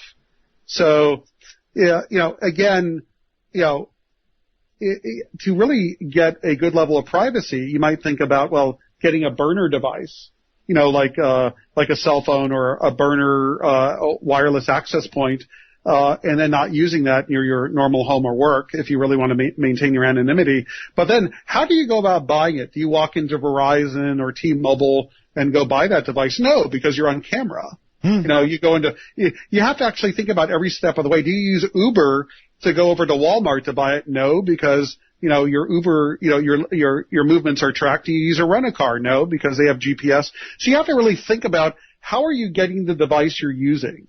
Is it truly a safe way of obtaining it, or is it really traceable? And then where do you actually use that device? I'm talking about a device to connect to the internet, like a prepaid wireless phone or prepaid hotspot. How do you acquire it, and where do you use it from? And then how do you use it? Do you access, if you're doing stuff you want to maintain your anonymity, are you crossing that with the stuff that you're doing in real life, like checking your email, checking your Twitter account, going onto Facebook? And there's so many ways people could make a mistake and get caught up and their real identity be their real identity be exposed. All right. Very quickly. Your favorite operating system, would you prefer Mac, Linux, or Windows? VMS. Really? VMS is an operating system made by DEC that I actually got the source code for. But that used to be my favorite. I like Linux-based operating systems. I like Ubuntu. I like Gentoo. I like OS X. I like Macs. Okay. But I use them all. All right. Phones: Android, iOS, or Windows Phone? I like iOS. I like iPhone. You really do. You like iPhones? Yeah, I do. Yeah, me too. I prefer iOS.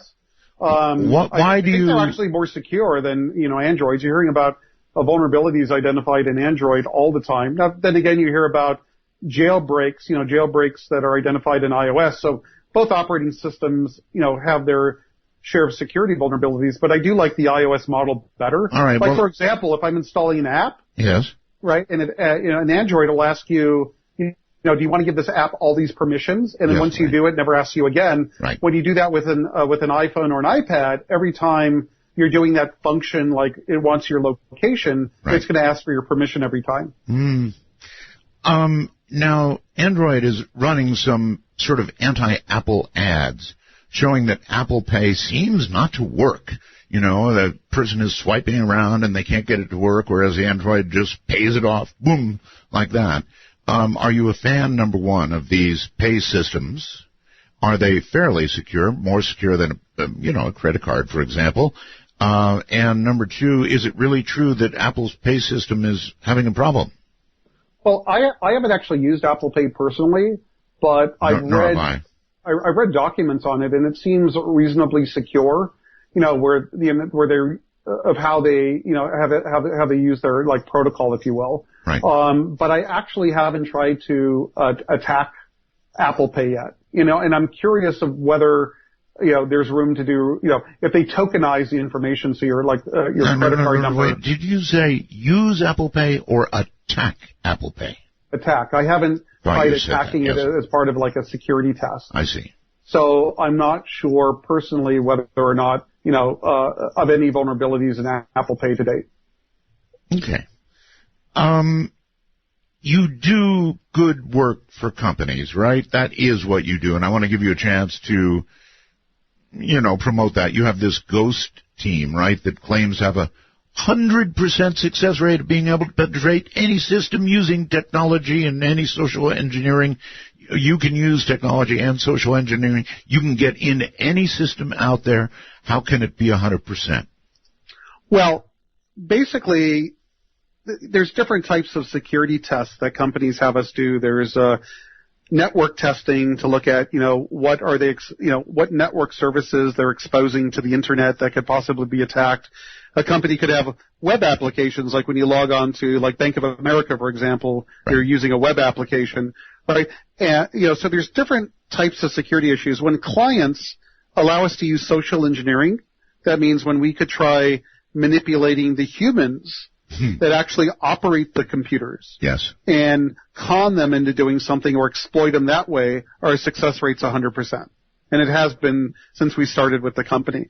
Now, mind you, if a client wants us to, test, their a web app, we don't have 100% success rate at compromising a web app. We have a high success rate, but always when we're allowed to use social engineering, we always get in. All right. Because all we have to do is find one person inside the company that falls for it. Describe in detail, well, not that much detail, but as much as you can, if you were given permission, let's say a large company, to go after them with social engineering, how would you do it? Well, basically what I would do is first get a target list. Who in the company would I be targeting with this attack? I might, move over to LinkedIn. A lot of, business people use LinkedIn, social, the social network LinkedIn, and you can kind of identify the individuals that work at companies, their titles and positions. You could use, Salesforce has data.com, which gives you, another way of getting that type of information. So you're basically kind of building your target list. And then what I would do is look at, well, what does this business do? Who are their customers? Who are their suppliers? Who are their partners? And then come up with an attack, come up with a situation that I would manufacture to get somebody on the inside to comply with the request, for example, to open up, like, imagine that I'm a new client, or that I'm going to hire a law firm, for example. The law firm is the target. And I know that the attorney will want to read some documents about the issue or about the case. What if I could send a booby-trapped PDF file to a partner at the law firm, and as soon as they open up that PDF file, it exploits a problem with Adobe Acrobat, and then I have full access to that lawyer's system. So that's like, one simple way that social engineering could be used to attack a system. Okay. But you do admit that just doing it with computers and trying to make it through firewalls does not always work. What say that again, Nert? I said just using computers and trying to make your way through firewalls does not always work. Does not always work, but when we're testing web applications, companies have web applications that are facing the internet. Sure. Our success rate is in the very high 90s. Yeah. But if somebody is saying, hey, test our wireless network, and they've deployed it properly, they're using, proper security technologies, then we might not get in. Or if they're having us look at what network services are being exposed by, their servers to the internet, if they're not exposing certain types of applications, if you will, that we could possibly exploit, then we're not going to get it. All right. I want to take a few calls here, if I can. If they want to get in touch with you for work, how do they do that?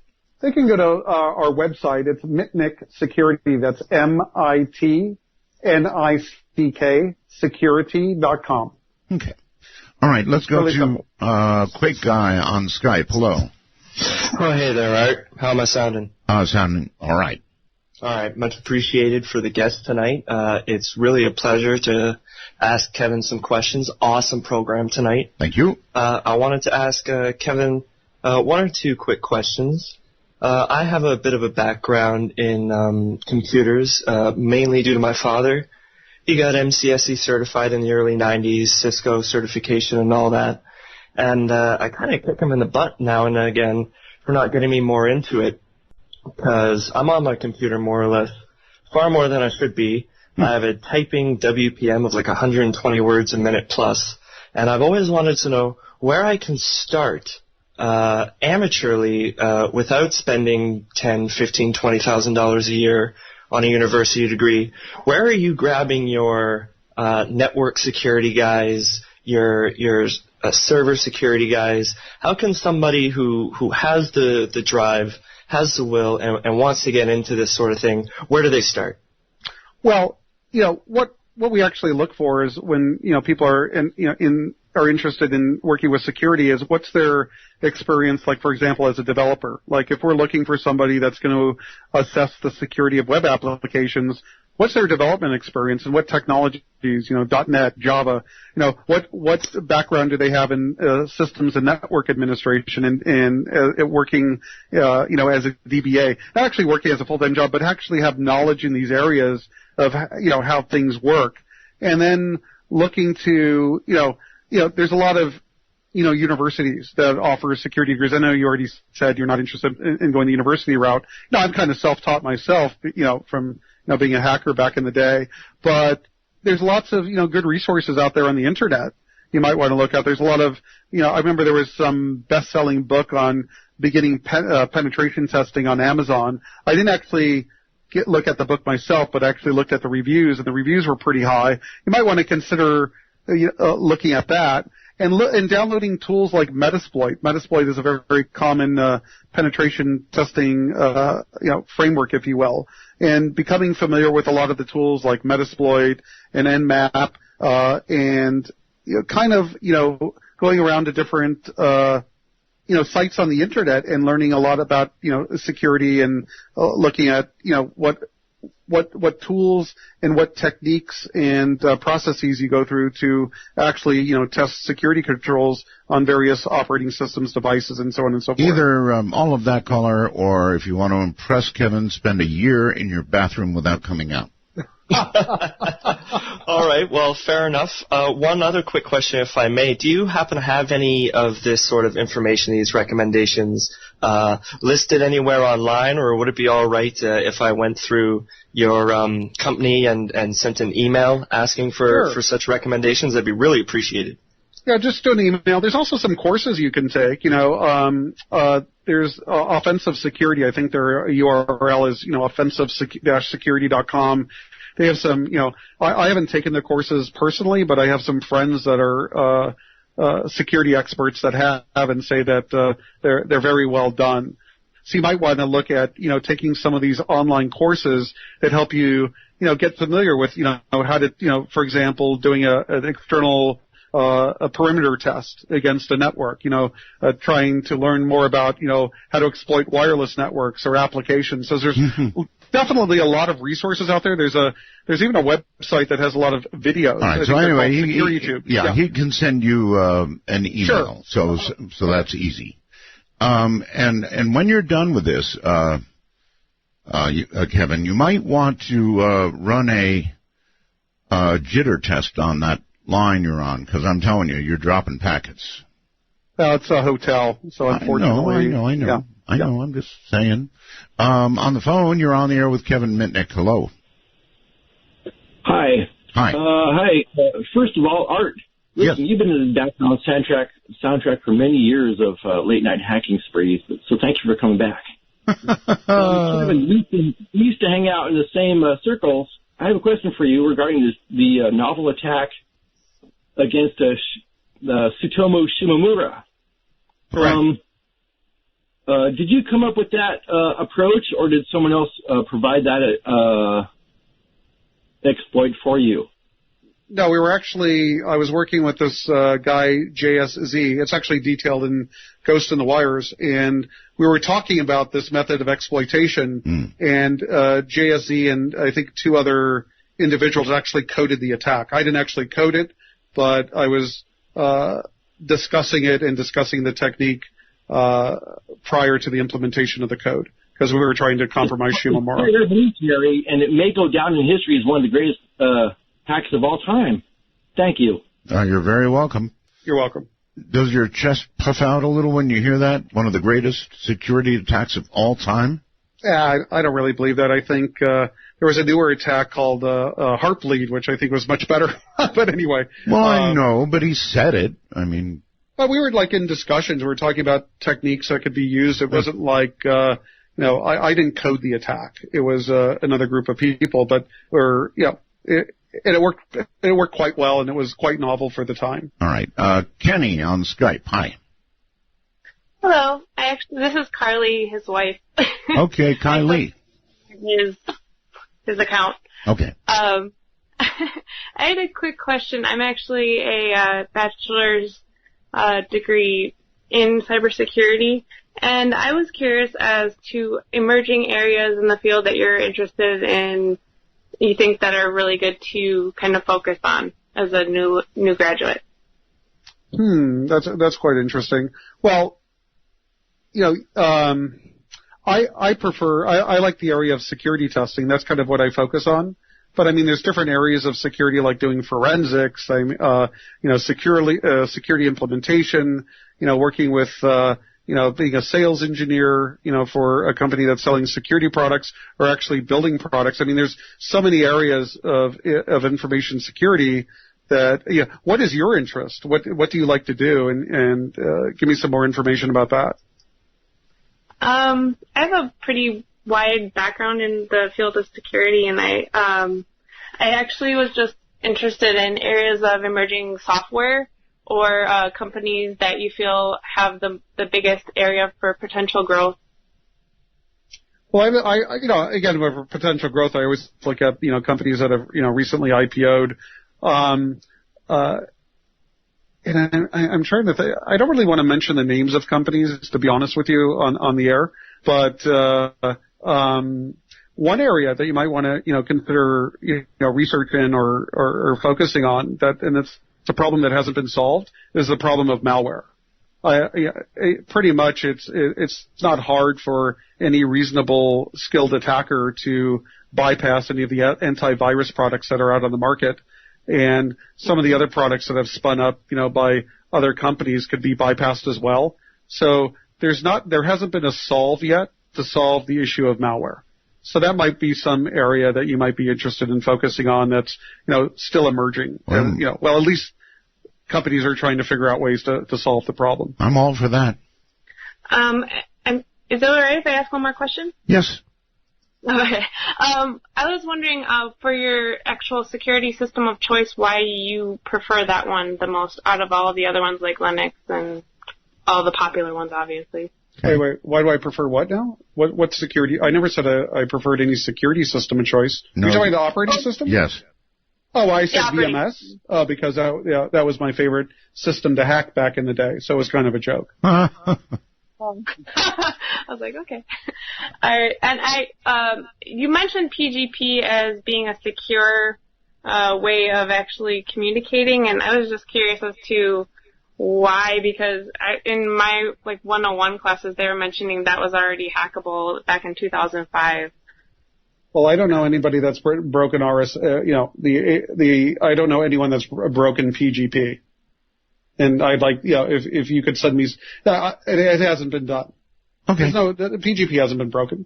All right. Now there's ways to steal keys by getting malware on some target machine and stealing, the keys and stealing the key ring. Of course, there's those types of attacks, but PGP hasn't been broken per se if you just intercept the encrypted material. All right. Go into the phones. Hello, you're on the air with Kevin. Hi, Art. Hi, Kevin. Hey. A couple of areas of interest. One is with the shift from analog to digital telephony, how has that expanded or contracted phone phreaking. And the other thing is there's concern about smart TVs snooping on people. Mm-hmm. And the governor here in California recently signed legislation concerning that. But I'm thinking that might not be a bad thing because given the state of TV programming these days, it might be more entertained by me than I'm being entertained by it. Now, there is that. So anyway, but the digital versus analog and phone phreaking, and also how does smart TV snoop on us? All right, well, let's start with the phone phreaking stuff. Well, back in the day when we're dealing with analog, we could use, multi-phreak, multi-frequency tones because it was, in-band signaling, per se, and monkey with the phone network. Today, that's all changed. Now it's out-of-band signaling. In fact, nowadays anyone could go to the Apple App Store and download a Blue Box app, which would have been a felony to have back in the probably the 80s or the 90s. As far as the smart TV stuff, that's definitely concerning from a privacy perspective. There's already been, hacks that I heard about, people that have, the built-in webcam on their television, about being able to enable that webcam and get access, obviously, to, spy on somebody if they're on the same local network as the TV is on. But also a lot of, this new technology, this new emerging technology actually allows you to wake it up by speaking to it, like some of the, gaming systems. So you could actually talk to it and it will wake up when you talk. And then you have to wonder, like, where's that, what you're saying, that audio, where's that being sent? Is it being sent to Microsoft? Mm-hmm. Does Microsoft basically store that information, somewhere, even though you're not actually commanding the actual device, but you have some device in your home that's actually intercepting your audio and passing it to some third party? That's kind of scary. Well, I'm in trouble now because I've been talking back to my TV for years, so I better watch out. All right, caller, thank you. So I've got a question based on the last caller. The last caller was on a cell phone. And Kevin, he sounded like he was on a cell phone. How long and when is it going to take, what is it going to take for cell companies to begin to devote just a little more bandwidth so they don't sound like Bigfoot scat? I mean, really, it's got to get better because it can't get worse.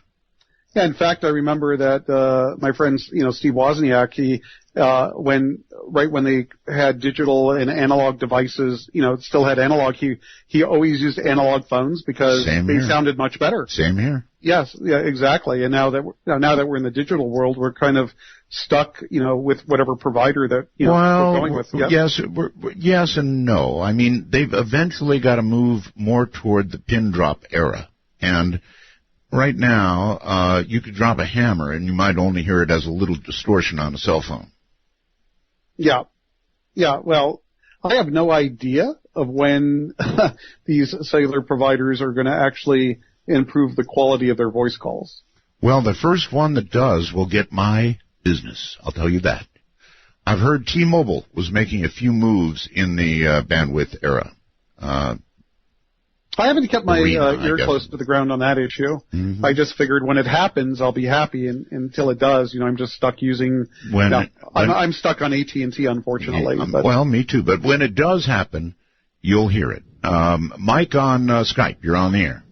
Thanks for taking my call, Art. You bet. Two quick questions. One is, I keep my passwords in a file, and I cut and paste them in instead of typing them in. Will that help with keyloggers? Well, I mean, if some attacker has a keylogger on your system, they obviously could do much more than just simply keylogging. So they could probably just open up the file. I think it's a bad idea to simply have an Excel spreadsheet or a text file and cut and paste. Okay. And the key. Wait, let me finish. The other issue is I think it's much better rather than you choosing your own passwords that you use a password manager. There's free ones like KeePass and PasswordSafe, for example, and that way you randomly generate passwords for all the different, sites that you're visiting, for example, and then you protect that with a master password. But again, if there's malware that ends up on your machine, the attacker could steal the database, keylog your master password, and it's game over. So there you go. Well, thank you. The second question is, has anybody either maliciously or trying to impress you tried to hack you or your company? I always get that question. Well, they actually successfully hacked our web server that was managed by a third-party company. We were back in the day, we were paying like $50 a month to this third-party company that, where we hosted our web server, and it was completely separate from our network. And we didn't even have root administrative access to the web server. We were able to upload, and download files, through FTP. And this third-party company kept getting compromised. And I think one of the reasons they kept getting compromised is because they handled our web server. So after dealing with that a couple times, what we decided to do is we moved over to Firehost, which is now called Armor. And they've done a really stellar job at making sure at least they're not going to get hacked, so we end up getting hacked after. Well, thank you very much, and glad to have you back, Art. Thank you very much, and thank you for the call. I'm thinking of going backwards, Maybe technology has advanced so far that I need to begin using Netscape. Nobody will know how to hack that anymore. Well, that's Firefox nowadays, right? So that's not going to help you. Yeah, I think the Firefox browser is one of the most vulnerable browsers out there. Yeah. In fact, the NSA has these Fox Acid servers that they try to redirect you as their target. And exploits vulnerabilities in Firefox to, drop malicious software onto your system to monitor you. Okay. All right. Hold on, Kevin. We're at a break point, and we'll do one more segment. Kevin Mitnick is my guest.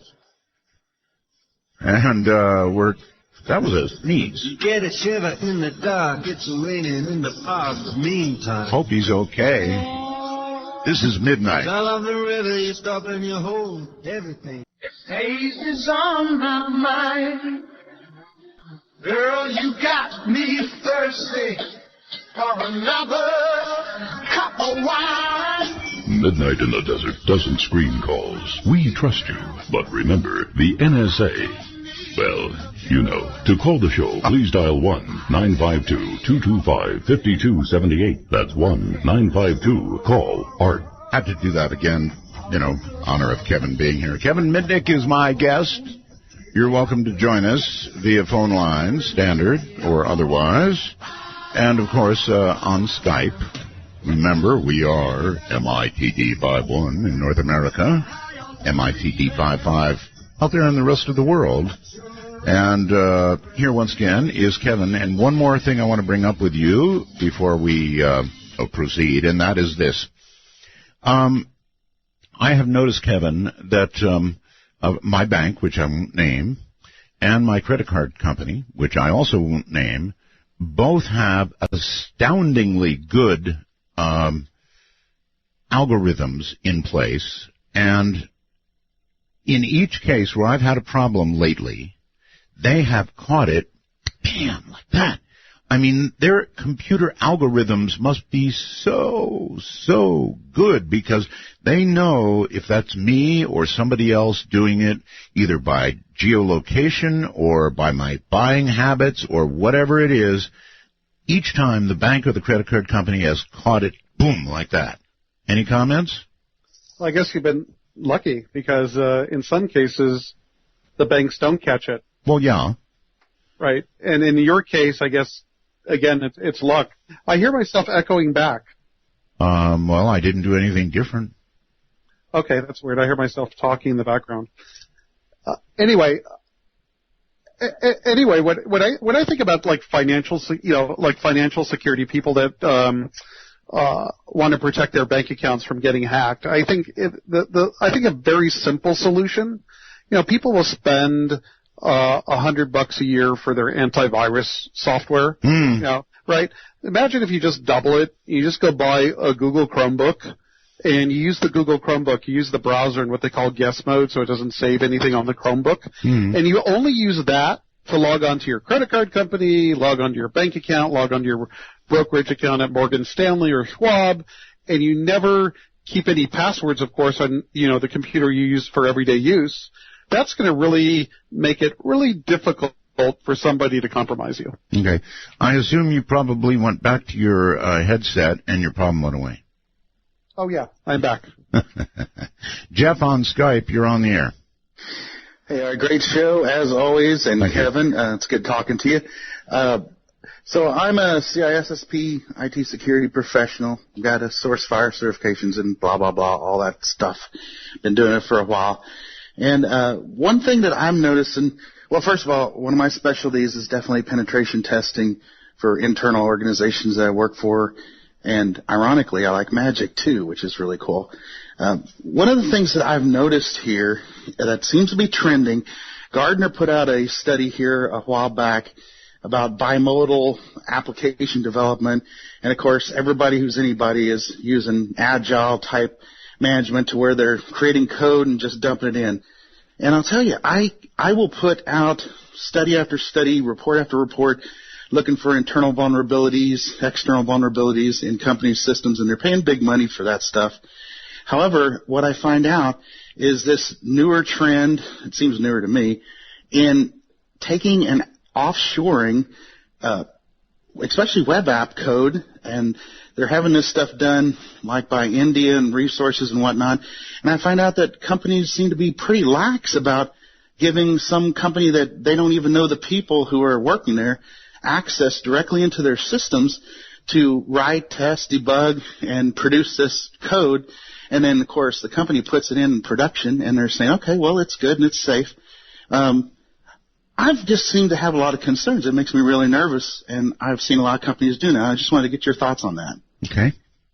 Kevin? Can you hear me? Yeah. Okay, great. No, I completely agree with what you're saying, that you definitely should be concerned about, where you're outsourcing your development. But more importantly, no matter if it's India, China, or Indonesia, it doesn't matter as long as you're going through some processes that's actually going, somebody that, some team that's quite knowledgeable is going to actually analyze the code and look for potential security vulnerabilities in the code before it's actually deployed. And what you just said, you just mentioned, that seemed to be a huge missing step in the process, that basically web app is developed and deployed, and that's it. But there needs to be some sort of security development lifecycle there of where any code, even updates to existing code, goes through some processes where that code is evaluated by security knowledgeable people to try to mitigate the chances that they're going to obviously introduce newer vulnerabilities. Sure. Okay, quickly to the phones. You're on the air with Kevin. Hello, on the phone. Hendersonville somewhere. Hello. Going once, going twice. Sorry about that. You waited a long time. Winnipeg, Manitoba, I think. Hello. Hello, how are you? Fine. We'll just call me a root user. Okay, anyways. Okay, user. Root user. Yeah, okay. Anyways, our great intro to the show with the Tommy Chong Easter egg exploit. That was awesome. Yes. Had to remark about that. But anyways, I have a quick question for Mr. Mitnick about a system I'm currently working on right now. It's a laptop, and it was injected and with probably a really, really technical source code. And I was wondering your thoughts. When you try to... What do you mean by technical source code? Yeah, apparently he's got something wrong. All right, you're going to have to send us $29.95, and we're going to fix you right up. And what's the problem, actually? Okay, well, when you put in... when you try to put in the super user password, right, because I have elevated it, right, because the operating system wasn't a Linux-based operating system at the time. So when you put in the super user password, when it's plugged in, it just fails and fails and fails. You put it on battery, and then it'll go in the first time you put in the password. Could that be a power grid type of attack? I never heard of such a crazy thing. I haven't either. Yeah, it sounds like you have a unique issue. And so wait a second, you didn't even identify the operating system that you're running with. Yeah, so I think with this caller, it's he ain't messing like with a very us. weird call. Yeah. Well, he needs to send us $29.95. Yeah. The second question I have. Well, you didn't answer the first one. What operating system is it?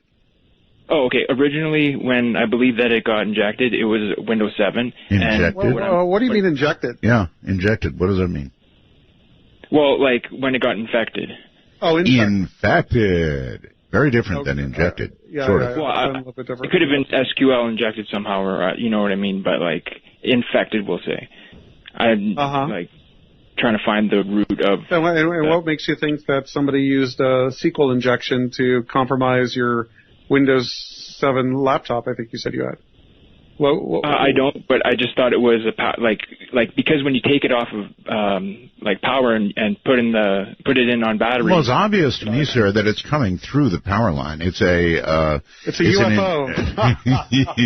It's an injected thing through the power line, saying alien. Yeah. Well, I don't think we can solve your problem, sir. I appreciate your call. I doubt anyone used SQL injection on your laptop. Bill on Skype, hello. Yeah, hello. Can Hi. you hear me? I hear you. Great. Well, although you're very far from your microphone, so if you would get close to whatever, injects the audio into your computer, it would be better. Okay, how about that? Is that any better? Oh, way better, yes. Okay, I use Fedora. I'm on Fedora 21. It's the free version of Red Hat software. Okay. All right. Now, they use what's called SE Linux. Right. Which is a secure Linux. Correct. Could you give us some input on that of the security measures or, whatever? That's all I have. Okay, so you're just asking if this Linux you have is secure. Well, it sounds like he's considering moving from Fedora to SE Linux. I think that's right. Your concern. It's a more of a hardened operating, more of a hardened OS. So I'd recommend if you're definitely look at SE Linux. And if you're interested in looking at the different features or pros and cons of it, you could just use Google. Okay. Let's go to Kurt. Kurt, hello. Hey, Art, how you doing? It's Kurt in Tolleson, Arizona. Yes. Hi. I wanted to ask him, just today it was announced here in Phoenix that T-Mobile was hacked, about 1 million customers, all their information, everything about everybody. Wow. Is there a way that he can trace back to who did that with his... in other words, forensic work. Yeah.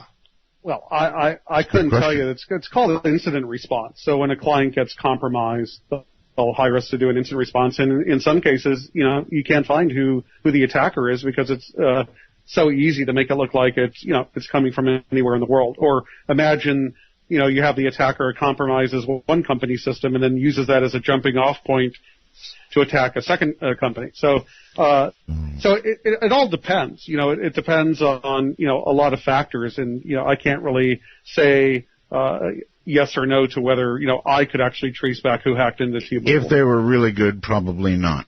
Yeah. All right. Probably not.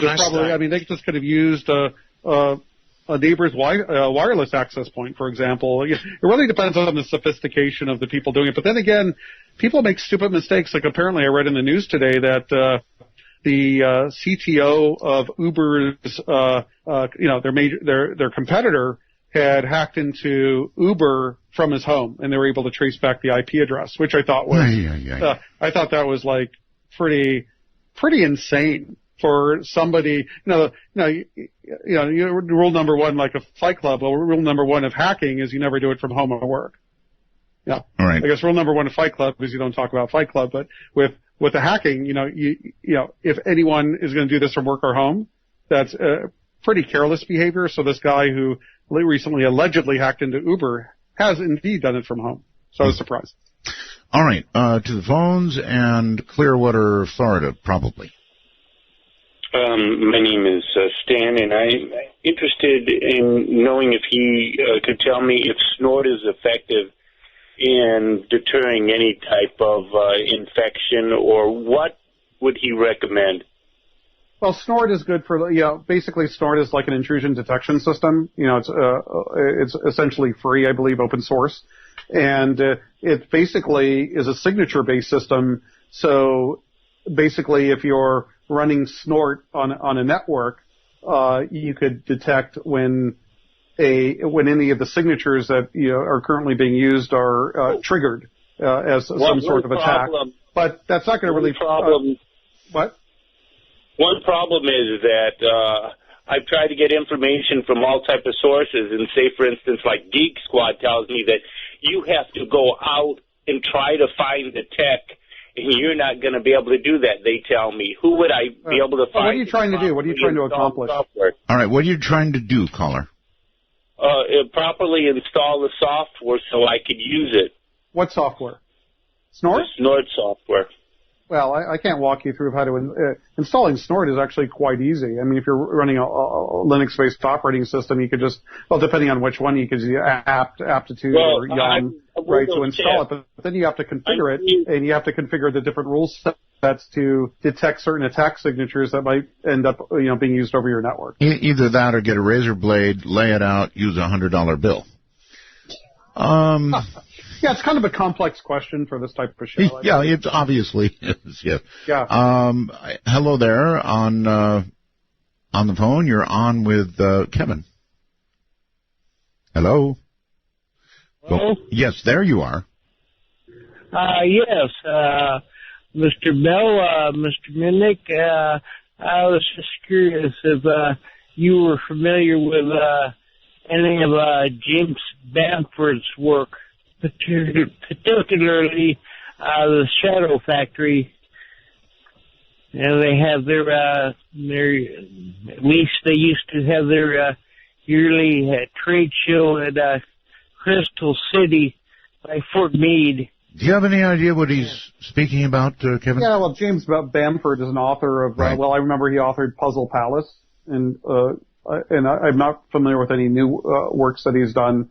But he's asking something about Bamford, and I'm unclear what he's trying to ask. Yeah, well, that was my perfect example of what a cell phone sounds like. Probably in a marginal coverage area, but nevertheless, that's what it sounds like. And that is, and has been, one of my major complaints now for years. They're going to get better. Maybe they'll move back to amps or amps, go back to analog. No, they're not going to go back to analog. But I'm kidding. Doggone it, they can allocate more bandwidth, and they can make it sound much better. I mean, if Skype can sound as good as it sounds, you're not going to tell me that there's not a way for the cell phones to sound better. It's just that they're trying to squeeze a bazillion of us in a very tiny little pipe. Is that fair? Yeah, no, I agree with you. Mm-hmm. All right. Hello there. You're on the air with Kevin Mitnick. Hello, Art, and hello, Kevin. Kevin, could you talk about the fun times you used to have on 435? It was a radio repeater, your ham radio days, and how you used to shut off Hey, Art, have you ever heard of 435? Yeah, I know all about 435, Southern California, yes. Yeah, so the Renegade repeater. Yeah, I remember the good old days, back, God, I haven't been on 435 for years. Is it still raging, caller? Yes, it is. It's in Southern California, obviously. You know that, and we always have fun on the air. But, Kevin, you should tell people about people used to dare you to shut their home phones off. Richard. Their phones would shut off. Yeah. Have you ever heard of Richard Burton, Art? I mean, he was a pretty, he was the only one that I think was prosecuted by the FCC. Anyway, when I was during my younger years, me and Burton used to go at it, and I think at one time I turned off his phone or something when I was like 15. But anyway, that's a longer story. Yes, the FCC is beginning to shut down a bunch of field offices. A lot of people are not all that happy about that fact. And then, of course, there's others in Southern California that are happy. I remember I had to do the code and everything, and now it's just so much easier. It's surprising. Right. I know. It's too easy. Kevin, my friend, as always, thank you for being here. It has been a pleasure. And once again, you're going to have a new book, right? Yeah, it's called The Art of Invisibility. It hopefully will be out in under a year, and it's going to basically teach people that aren't so technically astute how to protect their communications, their email, their text messages, their voice calls. how to kind of get off the grid so your nosy neighbor, your significant other, your boss, your parents, or law enforcement or the NSA can't easily monitor your communications. That's quite a group. All right, my friend, thank you, and we'll do it again one day, of course. Thank you for having me on your show, Art. It's always a pleasure. Kevin Mitnick, take care. A pleasure indeed. That was a lot of fun. All right, well, it's Thursday already, so tomorrow is open lines. If you have a special line that you think would be particular fun, you can email me. The correct email address is artbell@knye. That's Kilowatt, Nancy, Yokohama, Easy. Don't get this. Most people get dyslexic and do it the wrong way. So it's artbell@knye.com. From the high desert to the world's time zones and all of you living within, good night.